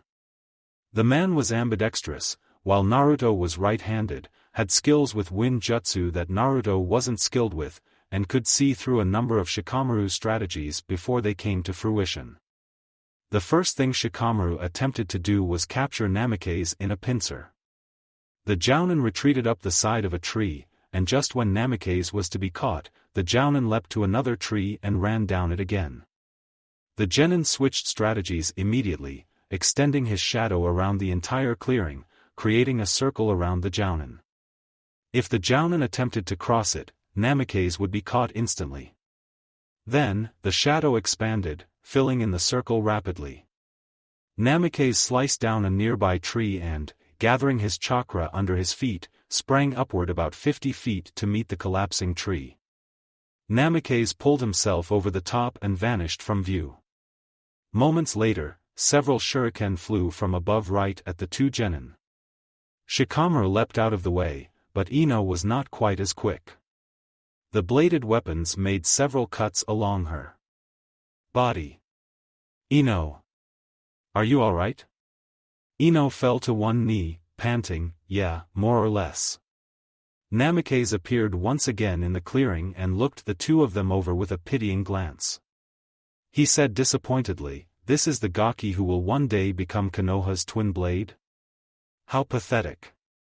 Ino ran at Naruto with a kunai in hand. However, the genin kicked her back across the lawn into a tree. He muttered, "You're all not worth the effort. We're done for today." The two looked to him with some shock. Namikaze grabbed Chuji and slung him over his shoulder. He muttered, "Come on, Shikamaru. This training is for you. I must awaken your true potential, the potential genius that could slay Haiden and rescued me from pain." Forest of Death, Day 6, 12 a.m. The next couple days were basically repeats of the first, Namikaze dragging them all to the clearing where he proceeded to beat them to a near-death state, and then drag them back at night. At night, they often fought beasts that lived within the forest that attacked their camp. However, it was on the sixth night that Namikaze decided to take drastic measures. The Jounin led them beyond the center tower towards the edge furthest from the center of the village. Asuma sped along the upper canopy of the forest overlooking his team. Anko was right after him. They were having their own adventures as they too battled the massive insects and beasts of the forest. There was little problem for them, though, because they were at a much higher class. As they traveled through the forest, Asuma began to grow more uneasy than usual. The surrounding trees were becoming tighter and tighter packed.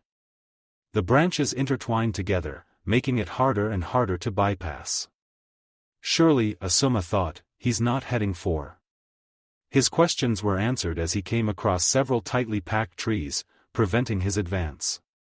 His eyes widened as he thought, "Oh, no." The Jounin shot towards the ground level, preparing to end the training when he felt something grab on the back of his shoulder. In seconds, Anko had put the older Jounin to sleep and landed on a nearby branch. Anko glared at the trees and muttered, "I damn well hope you know what you're doing, Namikaze. You're gambling with the lives of your friends by going there." The team traveled along the ground level. The forest had begun to grow thicker and thicker the further they went, until there was only a single path that led through dozens of trees tightly packed together. Overhead, the branches had become intertwined together, completely blotting out the moonlight which had guided them so far.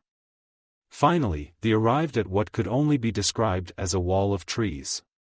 The trees had grown so closely together that there was no way they could travel any other way besides the path. The genin were getting more worried as they passed through the opening in the forest. There was a twitch of pain from Namikaze's stomach, as if his host could sense where they were. Ino stuttered, "NN Namikaze, sensei. Where are we going?" Namikaze looked back and gave a nasty, slightly crazy-looking smile. "Why, we're going into the black region of the forest, of course." "The black region?" "Yep. This region is well isolated from the rest of the forest. After all, tonight is the last night of training. I thought we'd do something special. After all, I might have been going too easy on you guys." The team groaned as they imagined another round of beatings coming up. Finally, the trees began parting, revealing a new section of the forest. This section was pitch black with the exception of the flashlights they were using to guide their way. Ino pointed it up to the top of the forest, but all she could see were intertwined branches and occasional holes that shed no light. Namikaze gave a frown as he thought, "Well, here we are. Shikamaru, I will awaken your potential, one way or another." Roars began echoing throughout the area, as if every monster and creature within had sensed the arrival of new prey. Moments later, Namikaze threw several kunai through the center of the formation. Ino, Shikamaru and Chuji took up fighting stances, but Namikaze wasn't looking at them.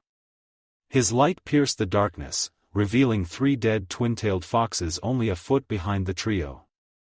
Namikaze whispered as he removed his weapons from the beasts, "Don't drop your guard for a second.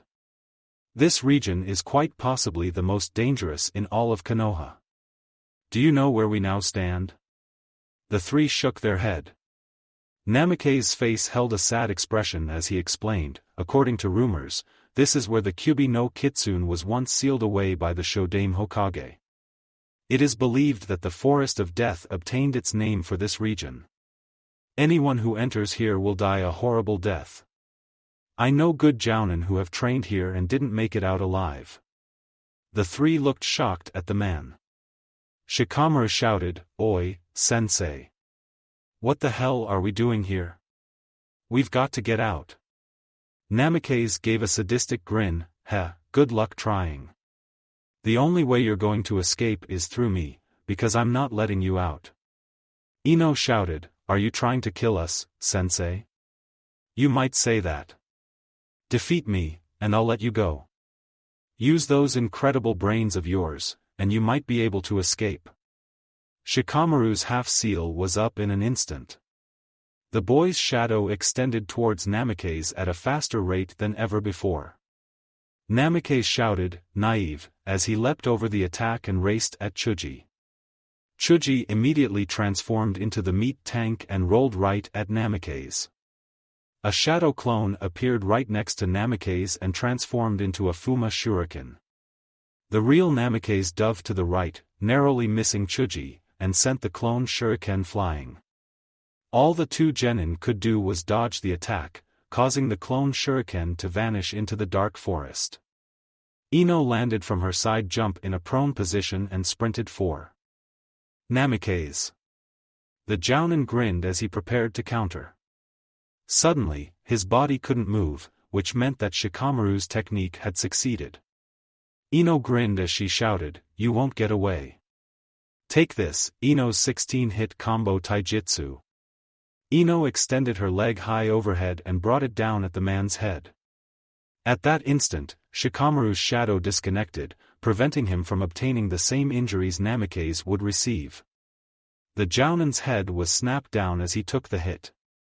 She followed it up with 2 punches and a backflip kick which sent the blonde man flying into the air.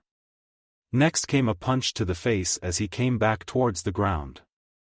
In rapid succession, a kick to the abdomen, a punch to the kidneys, 2 strikes to the face, 1 lash at the groin, 5 punches to the midsection and lastly a sidekick to the face, Namikaze flew several feet to the side. The blonde genin frowned as she looked at her hands. Something didn't feel right. It's almost like... Shikamaru retracted his shadow and Chuji transformed back. The lazy genin shouted, "Hurry up, Ino. Let's get the heck out of here." Ino nodded and raced towards where the exit stood. Then, they were all struck hard on the back of their heads. The team turned around and saw Namikaze standing over them without a single injury. His face bore a smirk, naive. Make sure your enemy is completely dead before turning your back to him. And also, make sure your attacks actually hit. Ino whimpered, "No, no way. Damn, I didn't really feel the impacts as I struck you." That meant, your body was imitating being hit while you actually dodged each attack? As Namikaze walked the two genin through what had just happened, two more foxes bounded out of the darkness toward Ino. Namikaze's eyes widened as an image of Ino's dead body flashed across his vision. They clamped their jaws around one of her wrists and her neck. Her pain-filled voice echoed through the region. 2 shuriken later, the two foxes lay dead. Blood began spilling out of her neck and wrist as she collapsed onto the ground.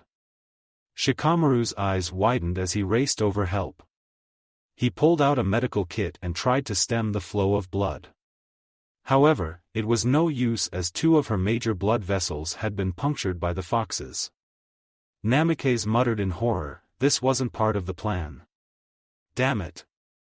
Shikamaru shouted, we need to get her to the hospital now, sensei.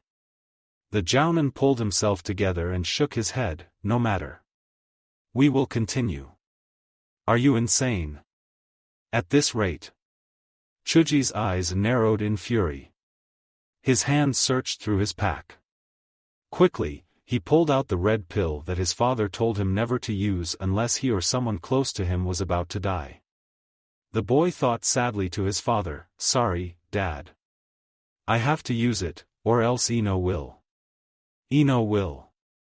However, the jounin used Kaze Shuinpa and a thrust of his kunai to destroy the red pill before he used it. Ino coughed hard, blood spurting out of her mouth and against Shikamaru. His eyes widened as her life drained away.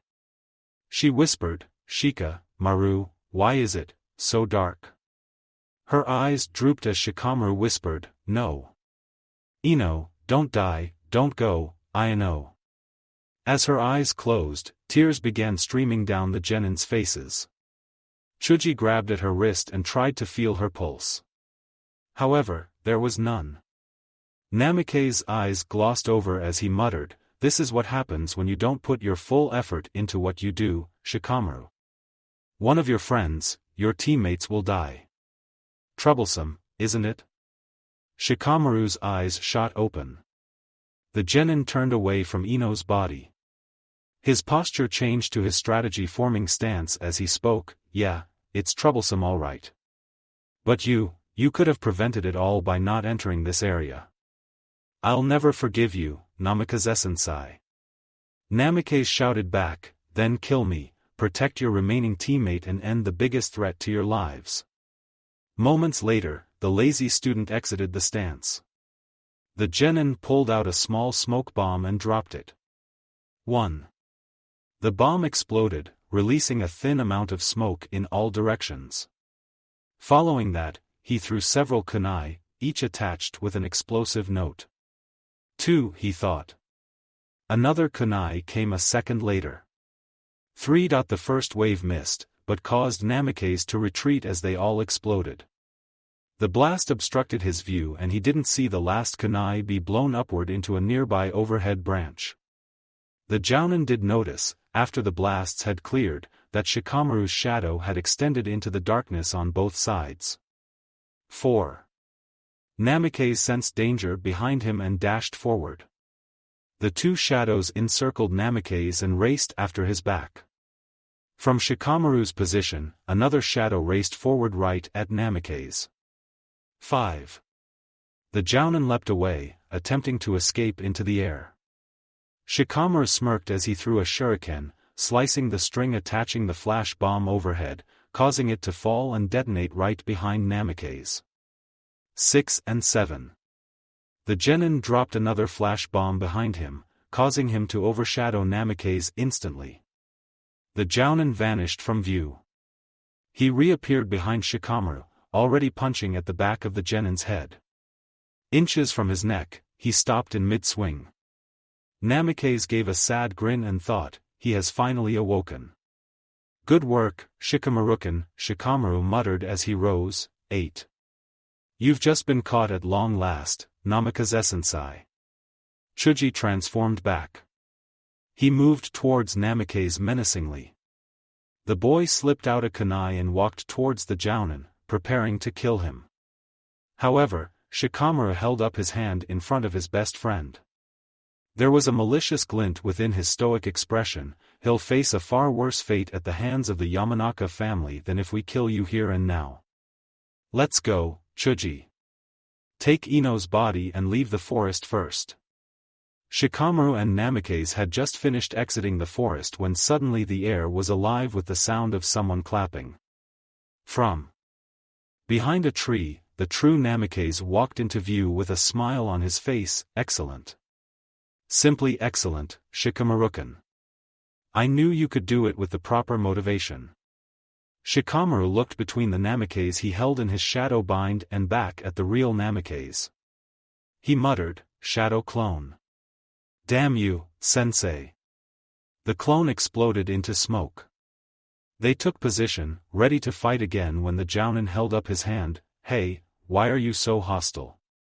Ino's dead, why do you think? Chuji placed the body down on the ground. Namikaze looked confused. Why are you carrying around a log? Ino's body suddenly changed into that of a log. The blood on Shikamaru's face that he hadn't wiped off vanished. The pair of genin looked around confused. But, what the, where's Ino? Namikaze just laughed. Ha ha ha ha. You guys. Don't worry, Ino is right over here. The two raced around the tree, and sure enough, Ino Yamanaka was resting against the tree, clearly unconscious but alive. Shikamaru looked at Namikaze with an annoyed glance. Geez, to think there was so much trouble over a genjutsu. Namikaze gave a smirk. Yep. Genjutsu may not be my forte, but I can cast a mild hell viewing jutsu that will fool quite a few people. He picked up Ino and began walking towards the exit. Well, you weren't in any sort of danger anyway. The two looked put off, so Namikaze explained, do you remember? I had transformed one of my clones into a Fuma shuriken. That shuriken transformed back into me when it went out of range, and it kept away the other foxes, centipedes, and other creatures that would love to have you all for a meal. I must advise you all to never enter that forest section again though, because you probably won't come out alive next time. Shikamaru moved alongside Namikaze. So, we're done here, training in this forest area. The jounin's face transformed from happy to serious in a second. Yeah. I want you to remember though, Shikamaru-kun, what my clone said. If you don't apply yourself, then you may end up losing one of your friends for real. The genin looked at him with contempt. Bastard. You put us all through that scenario just for that reason? Yeah. Ino's life was on the line, as are all your lives in every mission. If this had been real, she would not have survived. Shikamaru looked up at the jounin with a frown on his face. He continued in a solemn tone, protect them Shikamaru, your teammates, your sensei. Protect your teammates, even if it costs you the mission. Victory at the cost of those you love is no victory at all. Outside the forest of death, 7 a.m., the haze began to clear up as she slowly regained consciousness. A gentle breeze blew at her hair and the bright morning sun illuminated her face. Her green eyes squinted open, and Ino muttered, "Where am I?" Someone came into her view, who blocked out the sun. Her eyes scanned the face, and recognized it. She whispered, "Chuji." The chubby genin sniffed as he said, "Ino, you're really all right. Thank God." Tears streamed out of his eyes as he hugged her hard. Ino was then wide awake and shoving at him to let go. Shikamaru stood behind Chuji. The boy had a stoic expression that said how frustrated he was at the whole situation. However, a single tear and the slightest smirk betrayed him. Neither of his teammates took any notice. He wiped the tear away and muttered something about how troublesome girls were and she was needed in the last battle. Several feet away, just within the forest of death but at a location where the genin team could be seen, Namikaze stood over an unconscious Asuma. Anko immediately released the sleeping genjutsu. The bearded jounin was fully awake in moments, and preparing to attack Namikaze. He muttered, "Give me one good reason why I shouldn't kill the two of you in two right here and now." Namikaze flourished his hand in the direction of Team 10. He smirked and said, "They are perfectly fine, Asuma-senpai." Asuma thought for a second. He growled, "You never should have taken them in the Black region. As a supposed former ANBU captain, you should know that's the most dangerous grounds in Konoha. To use them for training genin is negligence. You could have killed them, no matter what kind of protections you may have put in place." Namikaze glared at the leader of Team 10, "I tried everything I could to awaken them to their full potential. Surely you know, senpai, of Shikamaru's potential. I needed some way to show him that he was holding himself back. There was no other way. He'll probably hate me forever, but if through my actions I can save their lives in the future, their hatred is a small price to pay." Asuma ground his teeth together. His blades were returned. He walked past Namikaze towards his team. When he stood next to Namikaze, he stopped, turned and decked him off the branch. Namikaze landed hard against the ground. Asuma followed after him, landing inches from Namikaze's head and spoke, "I don't like you, Naruto Namikaze. In fact, I hate you with my entire being. Your methods are dangerous and you endangered those kids unnecessarily. If I was able to, I'd make sure they never laid eyes on you ever again." He walked a couple feet away and stopped again. His head turned to the early morning sunrise as he gave a sad grin, "But who knows? Maybe you helped them more than you hurt them in the end. Thank you for training them." Minutes later, after Team 10 had left, Anko landed next to Namikaze's unmoving form. She smirked down at him and said, "Come on. Let's get some dango, what do you say?" Namikaze returned the smirk with his own smile, "Hi." Throughout the entire week, Jiro was getting bored being cooped up in Namikaze's apartment, or more appropriately the apartment next door. He was always under watch, as the ANBU were constantly looking for betrayal. Even now, one ANBU was watching the room from a nearby balcony. The ANBU would probably be a sensor type, who could detect even the faintest use of chakra. If Jiro attempted to escape, a Chunin squad was no doubt on standby. Former missing nin weren't trusted in the slightest. They were constantly watched like a hawk stalks its prey. Jiro sighed again for what seemed to be the 100th time in the last hour. "I'm so bored. Even hanging out with that psychotic ninja, Anko, was better than this." So, once again, he relaxed onto his bed and forced his eyes shut, wondering if he should have just let his now teammates kill him then and there instead of dying of boredom. It was with great relief that the door opened, revealing Naruto Namikaze and Anko Mitarashi. Jiro smirked and spoke in a sarcastic, "Naruto. Team, about time you remembered I'm alive. What the hell were you doing for a week, playing with the kids down the street? And leaving little old me to wither away with only my watchdog standing Waknoshir to keep me company?" Naruto and Anko blinked together. The male ninja responded, "Well, that's one way to put it." Anko gave a small grin as she licked her lips, "I could have kept you company. My blades do need some target practice. In fact, we can begin now if you'd like." Jiro sighed and pulled himself off the bed. He muttered, "So, why have you come today? Are you finally going to allow me to begin my search for Princess Yuki? Or have you decided to put me out of my misery?" Namikaze turned to walk out the door, motioning Anko to follow. Jiro's eyes widened as he raced over to him and said earnestly, "Wait. Come on, Namikaze-san, I'm dying in here, cooped up in this small room. I need to get out on occasion, do something. I'll go crazy if you leave me in here any longer, I'm begging you, let me accompany you." Namikaze stopped just outside the doorway. Anko grinned maniacally as she continued past the blonde jounin and spoke happily, "Come on, Namikaze-kun. Let's just leave him." The jounin turned, revealing a smirk on his face as he said, "We were going to invite you to have some dango with us, but if you want to act like a bratty genin." Jiro grabbed his new jacket and spoke hastily, "No. I'll be good, I promise." Namikaze chuckled as he continued out the doorway.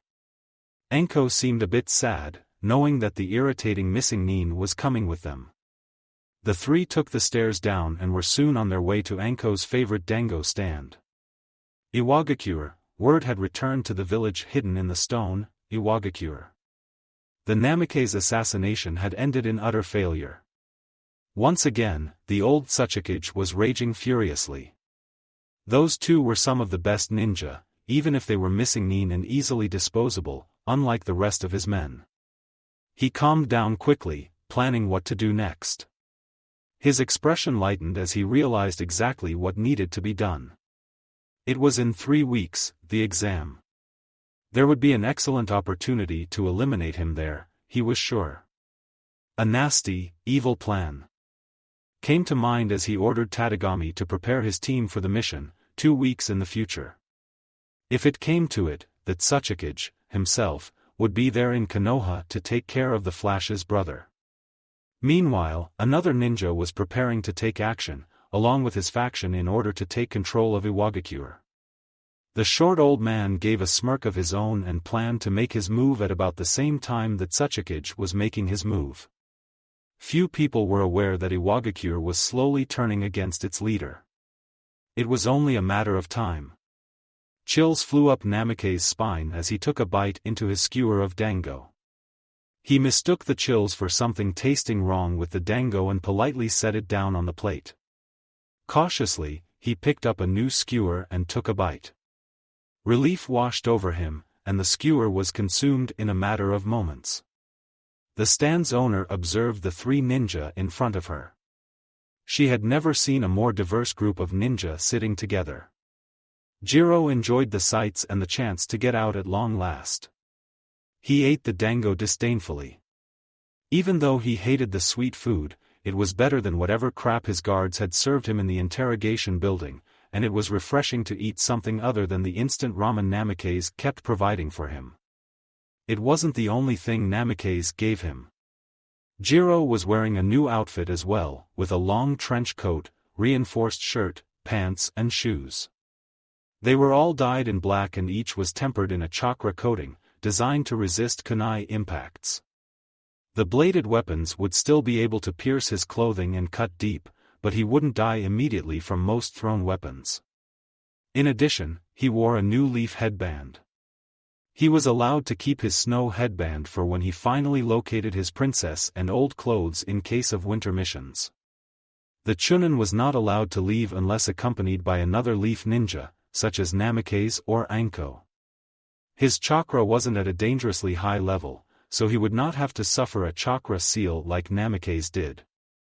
Even though Jiro was free, he was treated with a stronger amount of contempt than Namikaze was when he first showed up.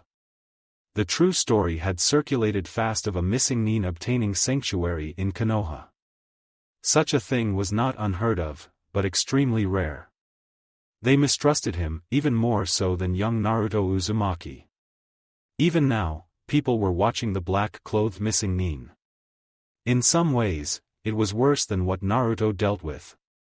To be hated and distrusted by all was a terrible weight to bear under any circumstances. However, Jiro would endure it. He could endure it, all for the sake of his beloved princess.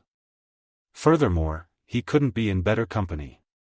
There wasn't a team that was hated more than the members of Team Namikaze, which had the apprentice of one of the greatest traders of village and its second Jinchuriki. They were all enjoying the moment, eating skewer after skewer of dango. Making jokes and laughing the whole time. Even the stand owner relaxed into the mood and joined in on the fun. It was at the end of one of these jokes that disaster struck. Namikaze's hand shot to his head and his entire body began trembling.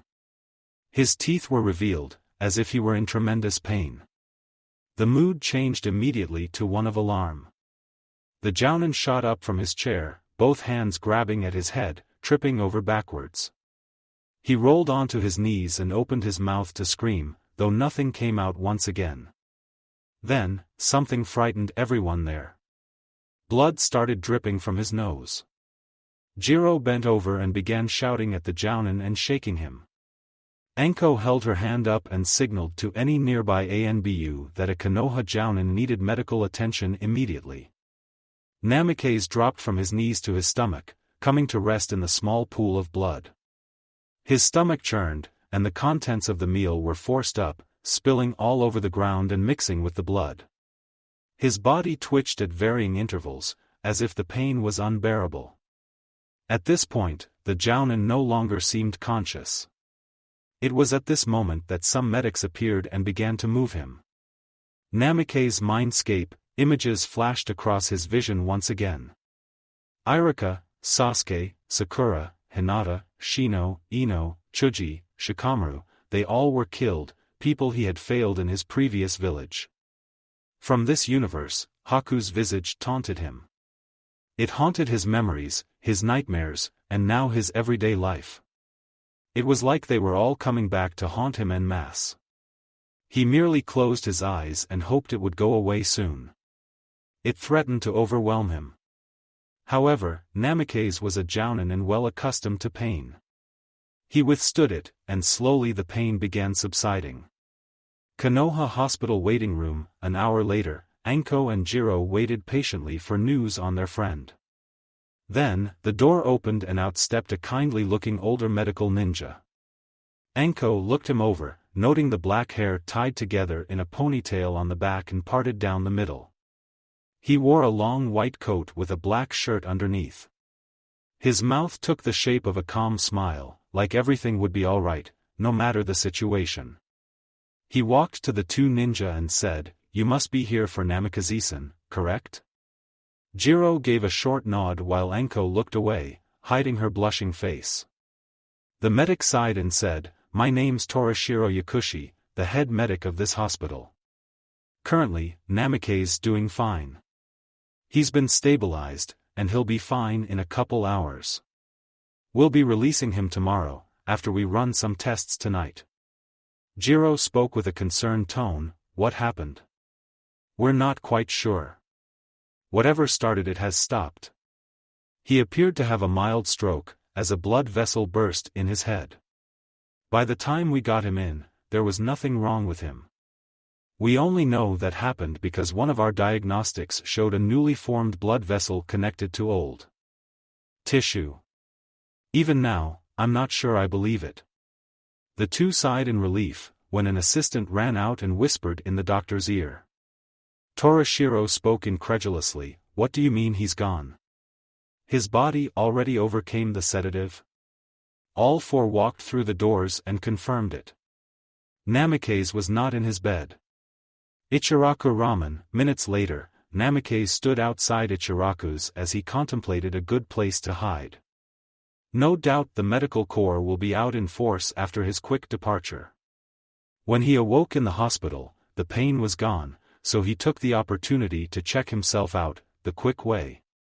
He had transformed into something less inconspicuous than a hospital patient after his quick exit from the hospital. His hair was now black with a ponytail in the back, there were glasses on his face. He wore a blue gi and a black hakama with tan sandals. He entered the ramen stand and sat down, trying to blend in with the customers. He felt the wind rush by, caused by several ninja racing by, probably trying to find him. He relaxed into the chair. As he sat there, his plan began to form with regards to teams 8 and 7. Team 8 didn't have very many weak points.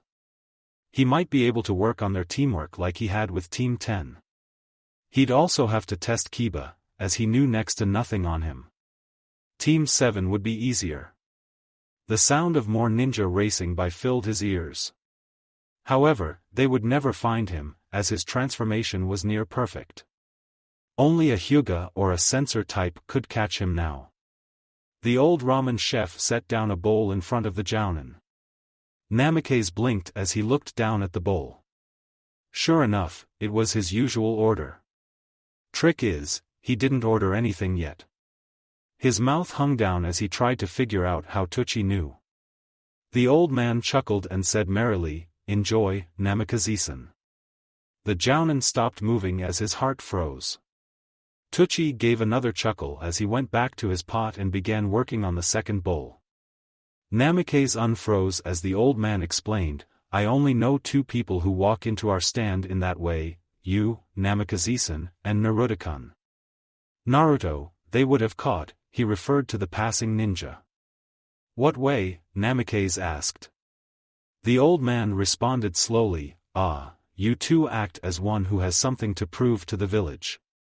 Naruto wants his existence to be acknowledged by the villagers. You, however, are more of a mystery.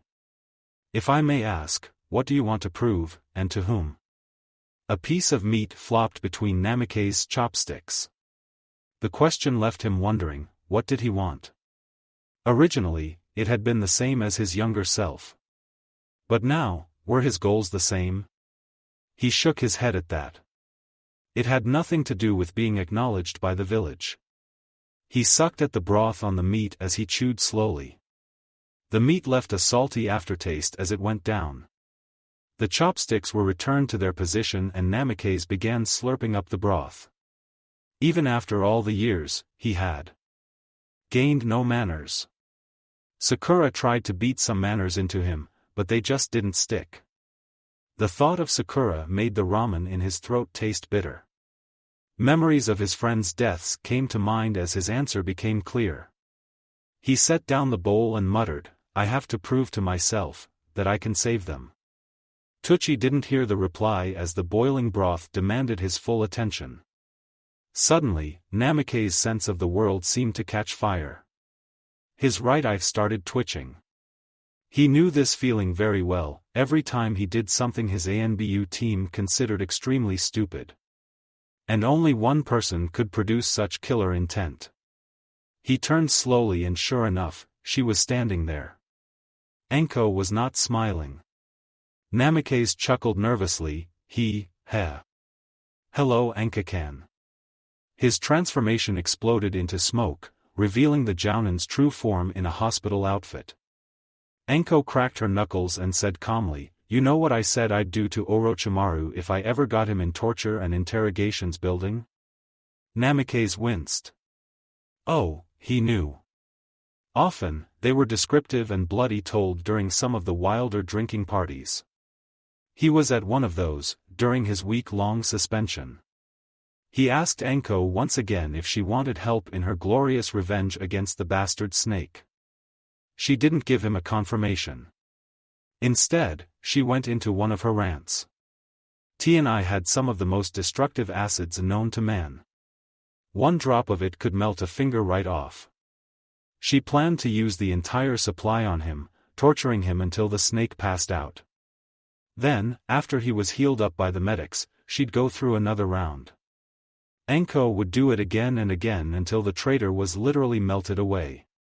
After a couple more drinks, Anko started again, this time promising to run electricity in his body at a low enough voltage that it wouldn't kill him, but high enough to cause immense pain.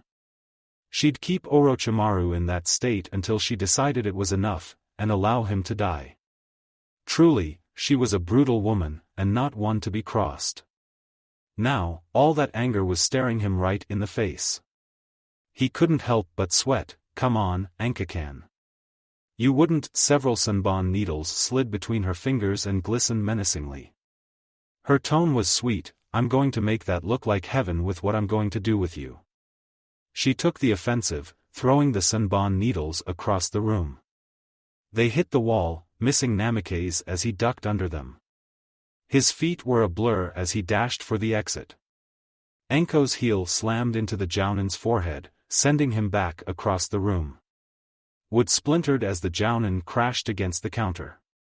As the concerned third party, Tucci said quickly, "Namikaze-san, if you insist on continuing this stupidity with Kunoichi here, I must ask that you leave. You have a reputation for destroying stands. See, you've already damaged mine, and I'll be expecting compensation for it later." He was indeed concerned, but only for his shop. Slowly, Namikaze pulled himself up from his laid-out position onto a chair. From there, he dragged himself up to the counter and said in a desperate tone, "Tucci-sama. Please help me. This woman is going to kill me. Please, I beg you." Tuhi waved him off. "Nah, she won't kill you. Right, Kunoichi-san?" Anko grabbed the back of Namikaze's head and pulled him to his feet. Her smile was still big and kind. However, murderous intent was still coming off her in waves. She spoke in a calming tone, "Don't worry, owner-san. I won't kill him. I'll make him wish he was never born." Tucci smiled, "See. You'll still be able to return and enjoy my delicious ramen. I said sweetly, "Come again soon." Tears streamed down the jounin's face as the demon dragged him away to a world of pain. Team 8 had just returned from a mission and was traveling to the Hokage Tower. Their first crank mission had gone off without a single incident. It was an escort mission for one of the daimyo's advisors, a minor official who helped the lord with the finances of his country. There were no bandit attacks along the way, and they all returned safely. However, as they crossed the market street, they all saw Anko dragging a crying man behind her. Anko was heading for the T&I building, which was the opposite direction of the hospital. There were a couple Anbu who owed her a favor, so she would get to inflict about 10 minutes of hell before another person had a chance of catching her. As she looked around, her mind dwelt on her mark. How dare that bastard! He had the gall to make me worry about him, and then leave without even a single word. I'll make sure he stays in the hospital for a week after I'm done with him. No, a month. Her vicious schemes and musings were put on halt when her eyes fell on Team 8. Her anger drained away somewhat as their eyes met, her best friends and hers. Kurinai saw her hand raised to wave and she sighed quickly before Anko came in rage. The snake woman waded through the street traffic, still dragging Namikaze along. Anko spoke merrily, "Naken. You're back from your first actual mission. Anything interesting happen?" Kurinai held a neutral expression she always wore, "Hello, Anko-san." The jounin Kunoichi pushed her genin behind her, shielding them from the Tokubetsu jounin. See, one did not just meet Anko Mitarashi, one survived meeting her. The woman continued, "If you mean by interesting, unexpected bandit or ninja attacks, client betrayals or any real complication at all, no. Our trip was rather uneventful." Kurinai noticed Anko's eyes drifting towards her students. There was no way she would allow the meeting between her students and the most unstable kunoichi in the village happen, so she changed the subject. "What are you dragging there behind you?" The woman pointed at Namikaze. The blonde was struggling to break away from Anko's iron grip on the back of his neck. There was no luck in that regard. Anko's anger returned in a heartbeat. This little bastard is destined for T&I. He's requested to join ANBU, and each member must be tested to see if how long they resist the interrogators before giving out to the enemy. A simple lie based around truth. Each member must undergo interrogation for a lengthy period of time. Anko held the current record, with 1 month.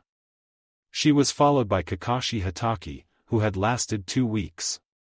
Kurinai nodded and began moving away, only to stop as Namikaze shouted pleadingly, "Kurinai-sama. Please, don't let her take me away.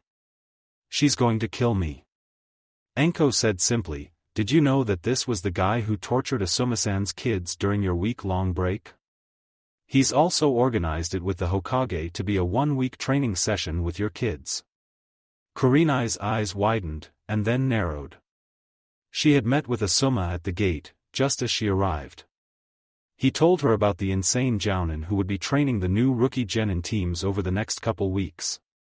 Asuma was pretty mad about the whole situation, and told her to be careful after informing her just what had happened to his own team.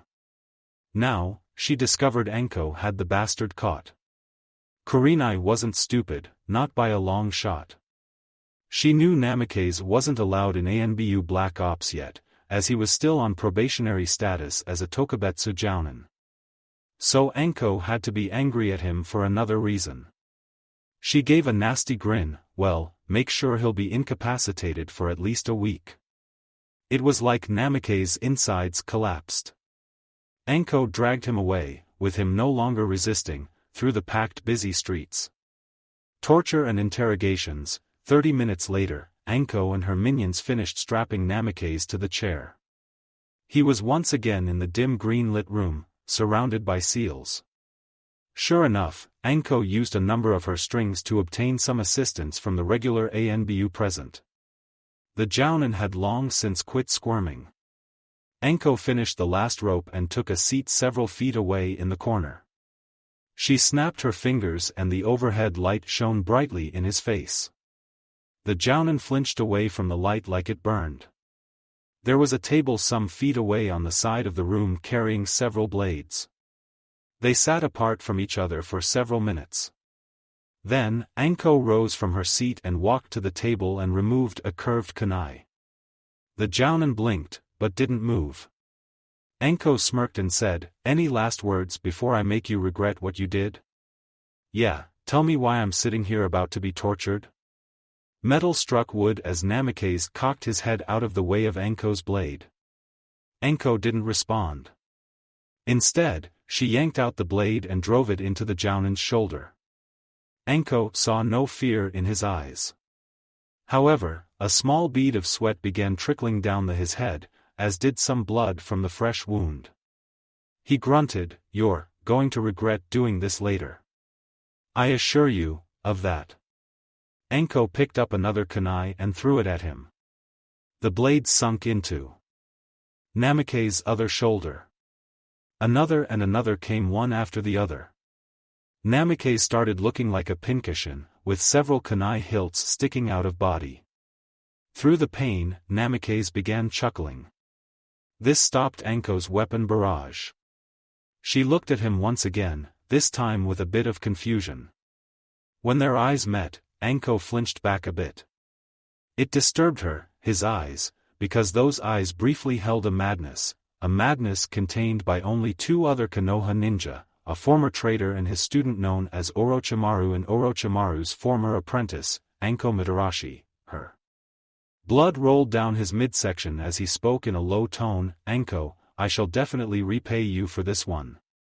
I guarantee it."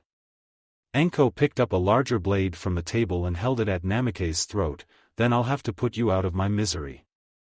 "Pity." He held his head up higher and said, "Go ahead, do it.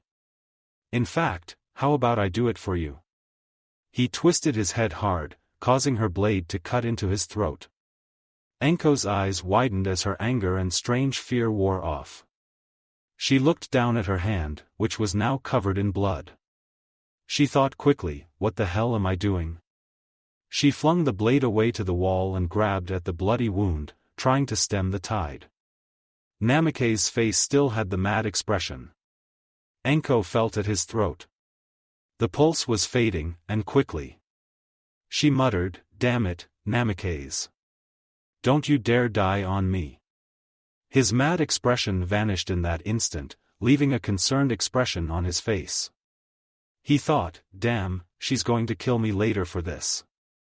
Suddenly, his body exploded into smoke, along with the blood on the blades and on Anko's hand. It was almost in slow motion as the blades fell to the seat. Her expression changed from fear to shock in 1 second, and then from shock to anger in another. She growled, and then screamed, "Damn, you, Namikkazee." Housing district, Namikaze's apartment. Namikaze's door flew open, as he bolted from the house. Sure enough, the shadow clone he had left with Anko had been destroyed, and brutally, as expected. 2. It was a good thing he had substituted with a shadow clone prepared minutes beforehand at the ramen shop. Flashback: Namikaze's transformation exploded. In that smoke, he performed the substitution jutsu with the shadow clone in the branches who watched his back. Hidden within the deep branches, he watched the clone fumble around, allowing itself to get caught. With the demon kunoichi disposed of, his route was now clear to his apartment, where he could change and rearm. End flashback: he landed on the railing and in the opposite direction of the torture and interrogations building. Anko would undoubtedly be out for his blood. His hand curved into the Tora sign, releasing a burst of wind chakra from his feet. The roofs were the quickest means to move across the village, and he used it to full effect. Pipes connecting buildings, construction and repair wooden cranes, and any roof wide enough to carry a single foot were used as he crossed building after building to get as far away from that woman as possible. He kept pumping out wind chakra from under his feet, sending him further and further away from the one who would kill him upon sight. Several blocks later, a familiar smoke rose in the distance, reminding him that it might be best, if he ran into her again, he might need a bit of an edge this time around. He dropped from the roof onto the ground, right in front of the local weapons forgers. He walked inside and asked to see the master if he was in. Sure enough, the old master was present. He gave a smile and knew exactly what he was here for. The master had once been a shinobi in his younger years, but had been forced to retire because his feet had been cut off when captured and tortured by the enemy. The man said quickly, "Looks like you're in a hurry. We've only completed one of the blades." He picked up a large box and handed it to one of his subordinates. Namikaze received the wooden box and held it carefully like holding a child. The end of the wooden box was removed, revealing a hole. From the hole, a short katana slid forward. The scabbard was white, vastly different from the Uchiha blade he had once wielded, which was black. On the hilt, there were 2 white circles on either side of the handle surrounded by black. At the bottom of the circles, small red flames were drawn. The Master Forge gave a calm smile. "We searched for the symbol of the Namikaze clan. There was no such symbol. However, I remember Minato-sama's first day as Hokage. He stood there on the Hokage tower, smirking as the wind tore at his coat. The white coat with the red flames burning on the hem are as symbolic of the fourth as anything. They should work as symbol of the Namikaze as any other." "You his brother?" Namikaze nodded. The old shinobi master nodded. "Take care of that blade." The Jounin gave a smirk. His hand rested on the hilt. His grip tightened and pulled. Clink. The blade flew out in the direction of the door. The back of the blade was dyed a midnight black, but the sharpened edge reflected the silver light. A massive gale swept through the shop, whipping around Namikaze and blowing against everything else. The door rattled on its supports and the fire in the forge cackled hotter than before. The old shinobi master had to hold onto his chair to keep from being pushed over. And then, the wind was gone like it had never been there. The blonde chuckled, "What a fine blade. You don't disappoint at all, Danazama. There is no reason to rush the other 2 blades. I'll return for them in a month." With that, he exited the shop. Next day, 12th training ground, Kurenai made her way through the trees towards her team's usual meeting place. She hoped beyond hope that Namikaze was put out of action by her friend. Sadly, it was not to be, because as she walked out into the clearing, Namikaze sat there in Jounin garb, sporting a short katana on his side. She sighed and decided to get it over with. "Wake up, Naruto-san." Namikaze's hand instinctively went for his blade, but then relaxed as he realized it wasn't Anko. He yawned and looked up into Kurenai's red eyes. He muttered, "You're certainly here early. Where's the rest of your team?" "On their way." "What are you doing out here?" Namikaze scratched at the back of his neck as he picked himself up. The Tokubetsu Jounin gave a wry grin. "Because of that psycho the other day, I had to conceal myself." It would take a couple days for her to search every training ground. I figured I'd just hide here since you'll be here anyway. Kurenai had to suppress a shiver, sensing the blonde knew more about her and her team than she wanted. She said, "All right. I know the Hokage has given you approval to train my team. Why don't you tell me what you plan on doing?" Namikaze paused for a second, considering what he was going to do. Then he remembered. His hand reached into his pouch and pulled out 2 bells, bell test. "To be honest, I know the least about your team than any of the other rookies. This should be a good way to test your group." Kurenai blinked and questioned, "You're going to take an entire week to do the bell test?" "For what I have planned, I will." Team 8 arrived several minutes later. Akamaru bounded towards Namikaze and then began barking. The Jounin bent over and began scratching the dog behind its ears. Though Namikaze had never met Kiba, he knew Akamaru very well. The dog was Rin's partner. He smiled at the familiar face. "Good to see you again, Akamaru." The dog tilted his head to his side, as if asking, "Do I know you?" The Jounin nodded. "You may not know me, but I know you, my old friend." Rin Inuzuka often had Namikaze watch over Akamaru when the dog was injured and she was away on a mission. Kiba smirked and waved, "Yo, Naruto. How's it going?"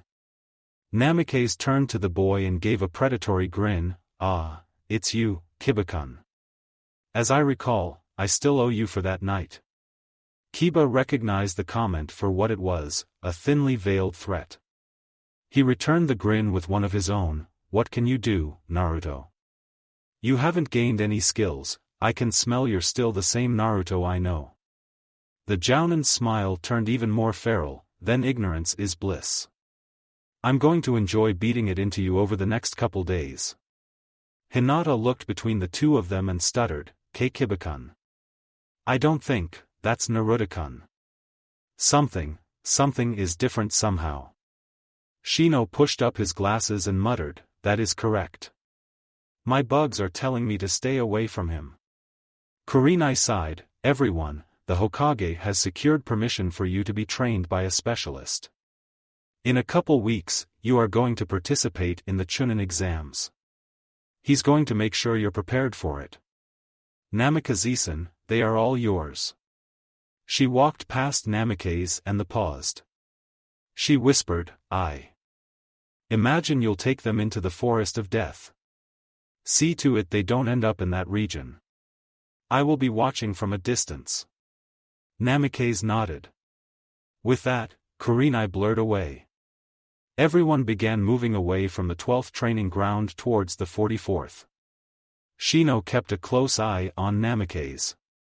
Suddenly, he paused and looked backwards. For whatever reason, he felt the bug he attached to Kurenai go silent. He turned back to the blonde Jounin and continued in silence. 44th training ground, the forest of death. The forest seemed as dark and foreboding to Namikaze as it ever had. He breathed in deeply and let it out slowly, allowing himself to bask in the forest's presence. No wind blew through these forests today. Beady eyes stared out at the team, looking at them hungrily. Namikaze looked back, and the beasts melted back into the darkness, sensing a more dangerous foe than the usual ninja present in the forest. Hinata seemed a bit more nervous than usual. Kiba gave a feral grin as he eyed the forest. Shino just listened to his bugs giving a report about the surrounding area. Many of the plants were poisonous. The other beasts of the forest seemed uneasy with the Jounin's presence. This put Shino on guard more than before. Finally, they arrived at the clearing he had brought Team 10 into. Namikaze sighed as he rested on the stump. "This is the forest of death. It's a battle zone often used by the Hokage to host the Chunin exams. This will likely be where you'll take the second part of the exam." Kiba spoke up, "What do you mean by second part, Naruto, sensei?" The word sensei seemed to catch in Kiba's throat. He couldn't believe this wasn't Naruto Uzumaki. They were just too much alike. Namikaze gave a small grin. there are 3 parts to the exam: a written portion, a field survival exam, and the finals. Namikaze rose and removed 2 bells from his pouch. He tied them together on his waist and continued, I don't know what the Hokage has prepared, but I remember taking the exam twice. The first time it involved scrolls. Each team had either a heaven or earth scroll and they had to steal another team's scroll. The second exam involved bells. Each team member was given 1 bell. Each person had to take a second bell from another team. If the team didn't have 6 bells altogether at the end, they would be immediately disqualified. The Jounin looked at the Kiba and Shino. No matter how much he wanted to, he couldn't bring himself to look at Hinata. Each time his vision landed on her, the image of Hinata's bloody corpse resting in his arms flashed in front of his eyes. He shouted, All right. Time to begin. Your mission is to be holding one of these bells at the very end of the exercise. Hinata quickly noted the obvious, but sensei, you only have 2 bells. Kiba took up the ball with a cocky grin, this is like what I've heard about Kakashi's bell test. Naruto told me about it. Whoever doesn't have the 3rd bell fails, right? Namikaze gave a grin with his eyes closed, yep, you're on the ball today, Kiba. Shino seemed unamused by the joke. He spoke in a stoic tone, then what happens if we don't have a bell? The temperature dropped a couple degrees and the wind picked up. The blonde opened his eyes and gave a foul grin, whoever doesn't have a bell? Why, that person or those people, die of course. Hinata began shaking while Kiba's grin turned into an angry expression, what the hell are you talking about? Don't joke like that. Who said I'm joking? Don't worry, you have 7 days to take the bell. Of course, that means that I have the ability to take back the bells if you fail to protect them. If you manage to take the bells from me, go to the tower. Once you enter the tower, the exercise will end. A famous general once said, he who strikes first, wins. Kiba took these words to heart as his hands landed on the soft brown dirt. Chakra swirled around his nails turned claws. He growled, Shikyaku no Jutsu. For legs technique, the Inazuka blurred into motion, dashing around Namikaze and aiming for the Jounin's blind spot. Namikaze just smirked. A second before impact, He snapped off his katana and jabbed it hilt first in Kiba's face. The genin managed to duck and continue the attack. Namikaze spun on his foot, spinning around the genin. Kiba landed a foot away and sprung at the Jounin's exposed back. Namikaze flipped backwards and jabbed his still-sheathed blade at the kid's back. The genin disappeared from under him as he rolled away from the attack. From the side, Shino began manipulating his bugs, scattering them in all directions. Hinata joined in with Kiba in attacking with Juken strikes. Namikaze responded by physically dodging Kiba's attacks and blocking Hinata's strikes with his sheathed katana. He weaved between attacks, like he was caught in a wonderful dance. His entire body flowed into it, enjoying the moment to the fullest. However, he knew the moment had to end, because the more dangerous opponent was preparing to attack right this moment. If Namikaze wasn't careful, he might actually die. Namikaze's eyes hardened in a second. The hilt of his blade slammed first into Akamaru's nose, sending the dog flying backwards towards Shino. His blade spun in his hands as he sidestepped a Juken open palm strike and Kiba's recently drawn kunai. Kiba was still slightly out of range, but it didn't matter, as Namikaze thrust the hilt of the katana at Kiba. The blade extended from the scabbard and the hilt struck Kiba in the face. In the same motion, Namikaze struck Hinata's midsection with the scabbard. He felt danger gather around him in the form of thousands of flying insects. His blade was drawn in a second, and flew in a spherical motion.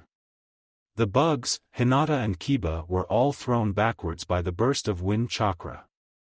A second later, Namikaze blurred away, leaving two unconscious genin, a whining dog and a thoughtful Aburame behind. Deeper into the forest, Namikaze took a seat against up in one of the larger trees and relaxed. Team 8 was good, very good. Kiba was probably good enough to take the test right now and pass all 3 stages, as long as he didn't face off against Niji Hyuga, Sasuke Uchiha or Sabaka no Gaara. Shino was tactically wise. He did little but watch Namikaze and his teammates battle it out. He was logical and sought weak points. Furthermore, his insects were dangerous, even for Namikaze. Kikai bugs were known among Konoha's finest for 2 things, their ability to absorb chakra, and their ability to consume. Ordinarily, the chakra part of the Kikai weren't very dangerous for Jinchuriki due to their huge amount of chakra supplies. However, Namikaze had most of his chakra sealed away due to his odd arrival in Konoha. He was completely capable of being drained. The other part of the Kikai was consumption. Once, he had seen an Aburame's hive eat through a whole forest in a matter of seconds. On the reasonable side, Namikaze knew Shino didn't have the control required to prevent his colony from going on an eating rampage after giving the order, however he might still be able to get his bugs to consume Namikaze if pushed. And then there was Hinata. His musings were suddenly stopped as a Getsuga, piercing fang, drilled straight up through the wood underneath him. Wood splintered and broke apart, leaving a nice clean hole in the massive tree branch. The Jounin narrowly avoided the attack by leaping over the edge. Hinata appeared in front of Namikaze and aimed Juken strikes at his visible Tenketsu. Over the next several hours, Namikaze became hard-pressed not to get serious against these opponents. When Kiba began using Getsuga, the Jounin had to switch into high-speed dodging mode, which took much more energy. Furthermore, he had to split his attention between 2 people, Kiba and Shino. He had to keep a close eye on his surroundings to prevent him from being swarmed by the bugs. Hinata made things more complicated. Namikaze just couldn't look at her. The memories of that incident weighed heavily on him, and every time he saw her face the image of her body laying in the center of a burning field washed over him. Her eyes, which were once innocent and pure, were glazed over and looked into his face. Instead, as he battled Hinata, he closed his eyes and felt her blows. He fought her like he was sparring with Hinata Uzumaki, his wife. Hinata noticed that he was always 1 step ahead, actually almost 2 steps. As she struck, he seemed to twitch in hesitation, like he anticipated a different move, but then blocked her actual move. Most ninja would never have been able to notice it, but with her training in the Byakugan, she could see it. It was nerve-wracking that she could be predicted so easily. Each time Shino tried to attack with his bugs en masse, Namikaze sent the bugs flying in all directions and fled into the woods. The genin quickly tried to counter the strategy by massing bugs all along the possible escape routes in future fights. They were also scattered as the Jounin used wind chakra to escape. Thus, the fights continued for a couple days in the forest without any relief. It was on the 3rd day that something happened to shift the entire game. Day 3, Forest River. Within the forest, there was a single river. The rivers or other sources of water were often death traps. Ninja preyed on the river, waiting for their prey to drop their guard and swoop down on other unsuspecting genin. It was a trait mimicked from nature's predators. Team 8 lay in wait for the Jounin arrive at the river for a new day's ration of water. Hinata, during the last engagement, saw the Jounin's water canister was nearly empty when they had attacked at dawn. He had no sealing scrolls, so the team decided to ambush him at the river this time around. Kiba tracked Namikaze to within several feet of the area.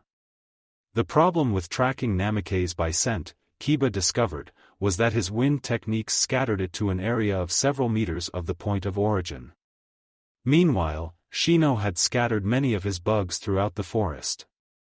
If Namikaze fled the area, Shino would be able to determine where he fled.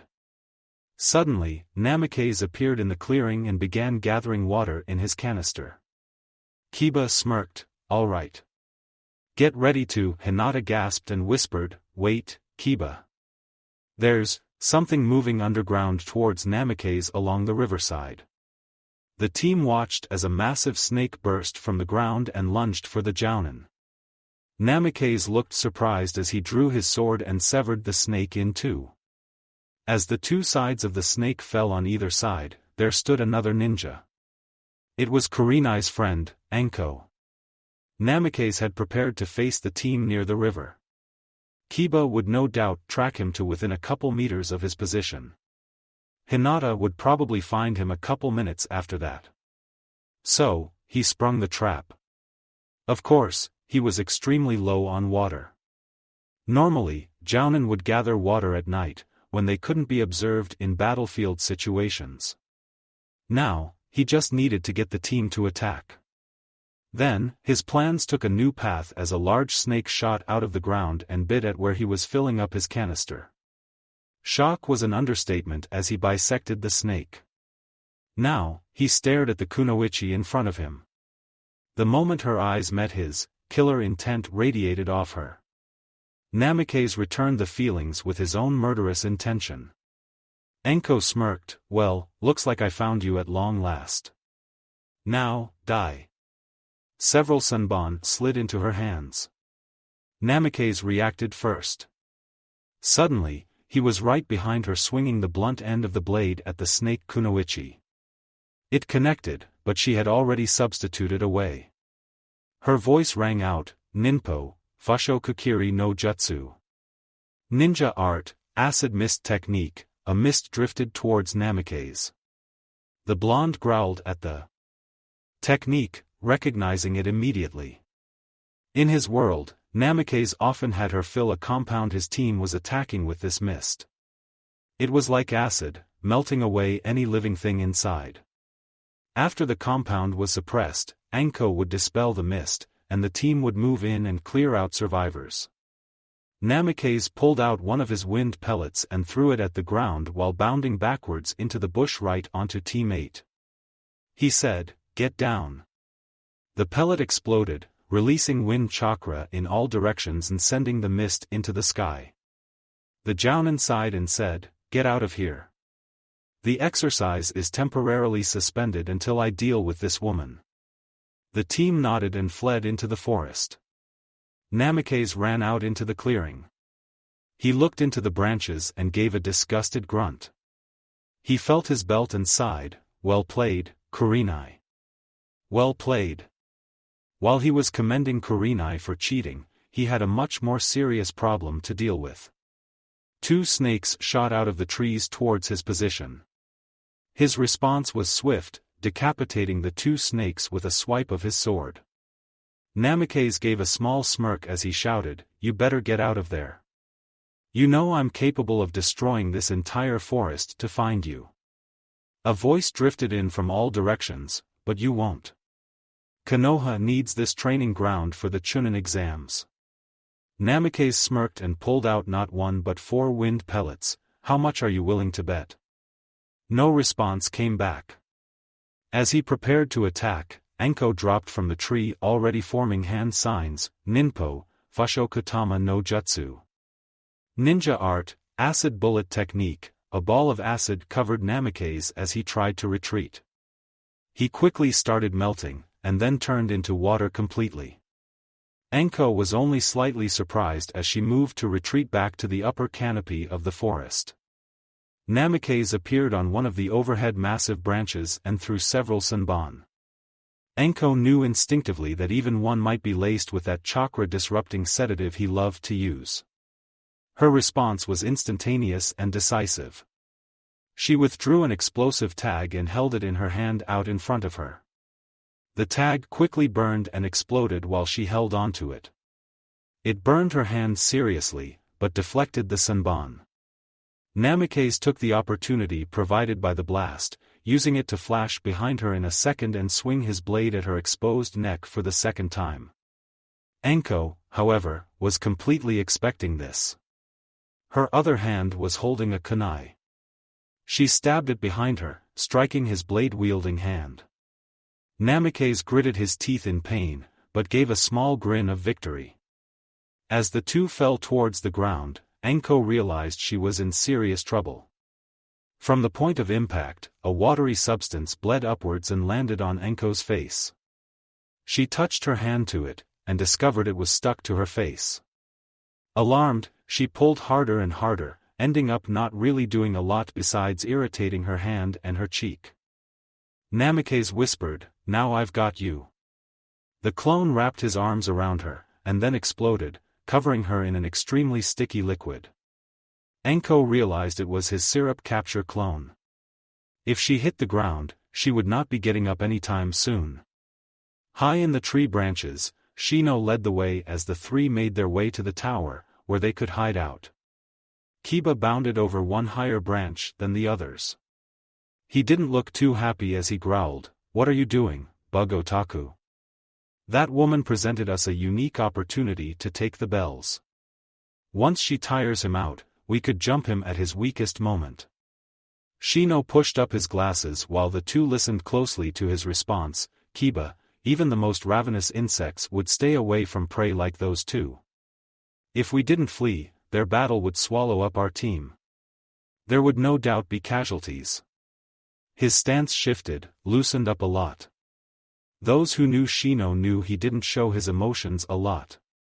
However, his stance could be interpreted as a sort of smirk. He continued in his monotone, "But, we must always take advantage of any situation given." The ringing of two bells filled his teammates' ears. Hinata gave a happy smile while Kiba looked slightly astonished, and then smirked like the predator he was. Shino continued as he dangled two bells from his right hand. "I cut the bells from his pouch when he protected us from the acid technique Enkosen used." Kiba thought for a second, and then frowned. "Wait. Didn't Namikaze-sensei say he would kill those who didn't have a bell?" Shino gave a small, humph sound. "I have a plan for that as well." As they continued forth, he revealed his plan to the other two. Within minutes, the tower appeared in front of them, and they entered without any opposition. A couple hours later, Namikaze looked at the three genin who sat in front of him. He grumbled a bit as he thought about Kurenai. "Damn her. She probably told Anko where I was, so I'd drop my guard for a second." His musings came to an end and he gave a smirk. "Well, good job all of you. You've made it here and with both bells. So, show me your bells." All three ninja raised a single hand, revealing 3 bells. Namikaze blinked and then chuckled. "So, this is how you try to beat your fate. One of you then has a fake bell. Very clever." With one flash of his blade, Shino's bell was cut in two. Suddenly, the remains disintegrated into bugs and began swarming around the jounin. He smirked, "Not smart enough, Aburamizen. Bells typically ring when shaken, but yours didn't." Hinata and Kiba took up positions behind their friend, preparing to fight. Namikaze's smirk grew in size, revealing some teeth. "I have no doubt it was Shino who took the bells. He was the only one clever enough to take the bells from me. You two should be grateful for your teammate's sacrifice, as he gave up his life to save yours. Now get out of the way or share in his fate." The air seemed to ripple around Namikaze as killer intent poured off him. To the genin, it was like the air they breathed caught fire in their lungs. Each of them could feel it, like their bodies had been stabbed and their corpses feasted on by crows. The team started coughing and shaking violently. Tears were filling Hinata's eyes and every sense she had told her to run away, as fast as she could. But no, she would not budge. Kiba's hands were shaking and his eyes were filled with fear. Shino couldn't speak. His insects weren't responding to him anymore. The Kikai that had surrounded Namikaze had fled long ago. If the Aburame could speak, he would tell Hinata and Kiba to flee. Namikaze focused on Hinata and shouted, "You've always been a failure, haven't you, Hinata? Now, you'll die a failure. You should give up as a ninja." Hinata froze, and whispered, "That's not, you're wrong." The Jounin's eyes hardened as he looked into her eyes. There was nothing but contempt there. "How you ever became next in line as the heir of the Hyuga, I'll never know.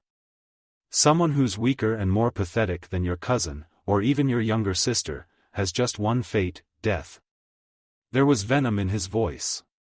But suddenly, the smell of blood filled the air. Kiba was gritting his teeth. There was a kunai embedded in his hand. He whispered, "Shut up." Namikaze didn't reply. He just looked at the genin and said, "You have only one destiny if you walk into that forest, death. I guarantee you'll die there." Kiba looked up and shouted, "Shut the hell up. Where do you get off, saying those things to Hinata? Bastard, we won't follow your rules. We have to die. Team, how about we kill you instead? Akamaru, let's show him our secret weapon." Akamaru lifted himself up, and growled at the jounin. Flashback. Kiba took several minutes to gather himself together after the latest surprise attack. Shino helped Hinata up and said, "If we keep doing this, we'll never succeed in taking the bells from him." Kiba shouted back, "I know. But as long as he can attack from a distance, and we can't, we'll never be able to beat him."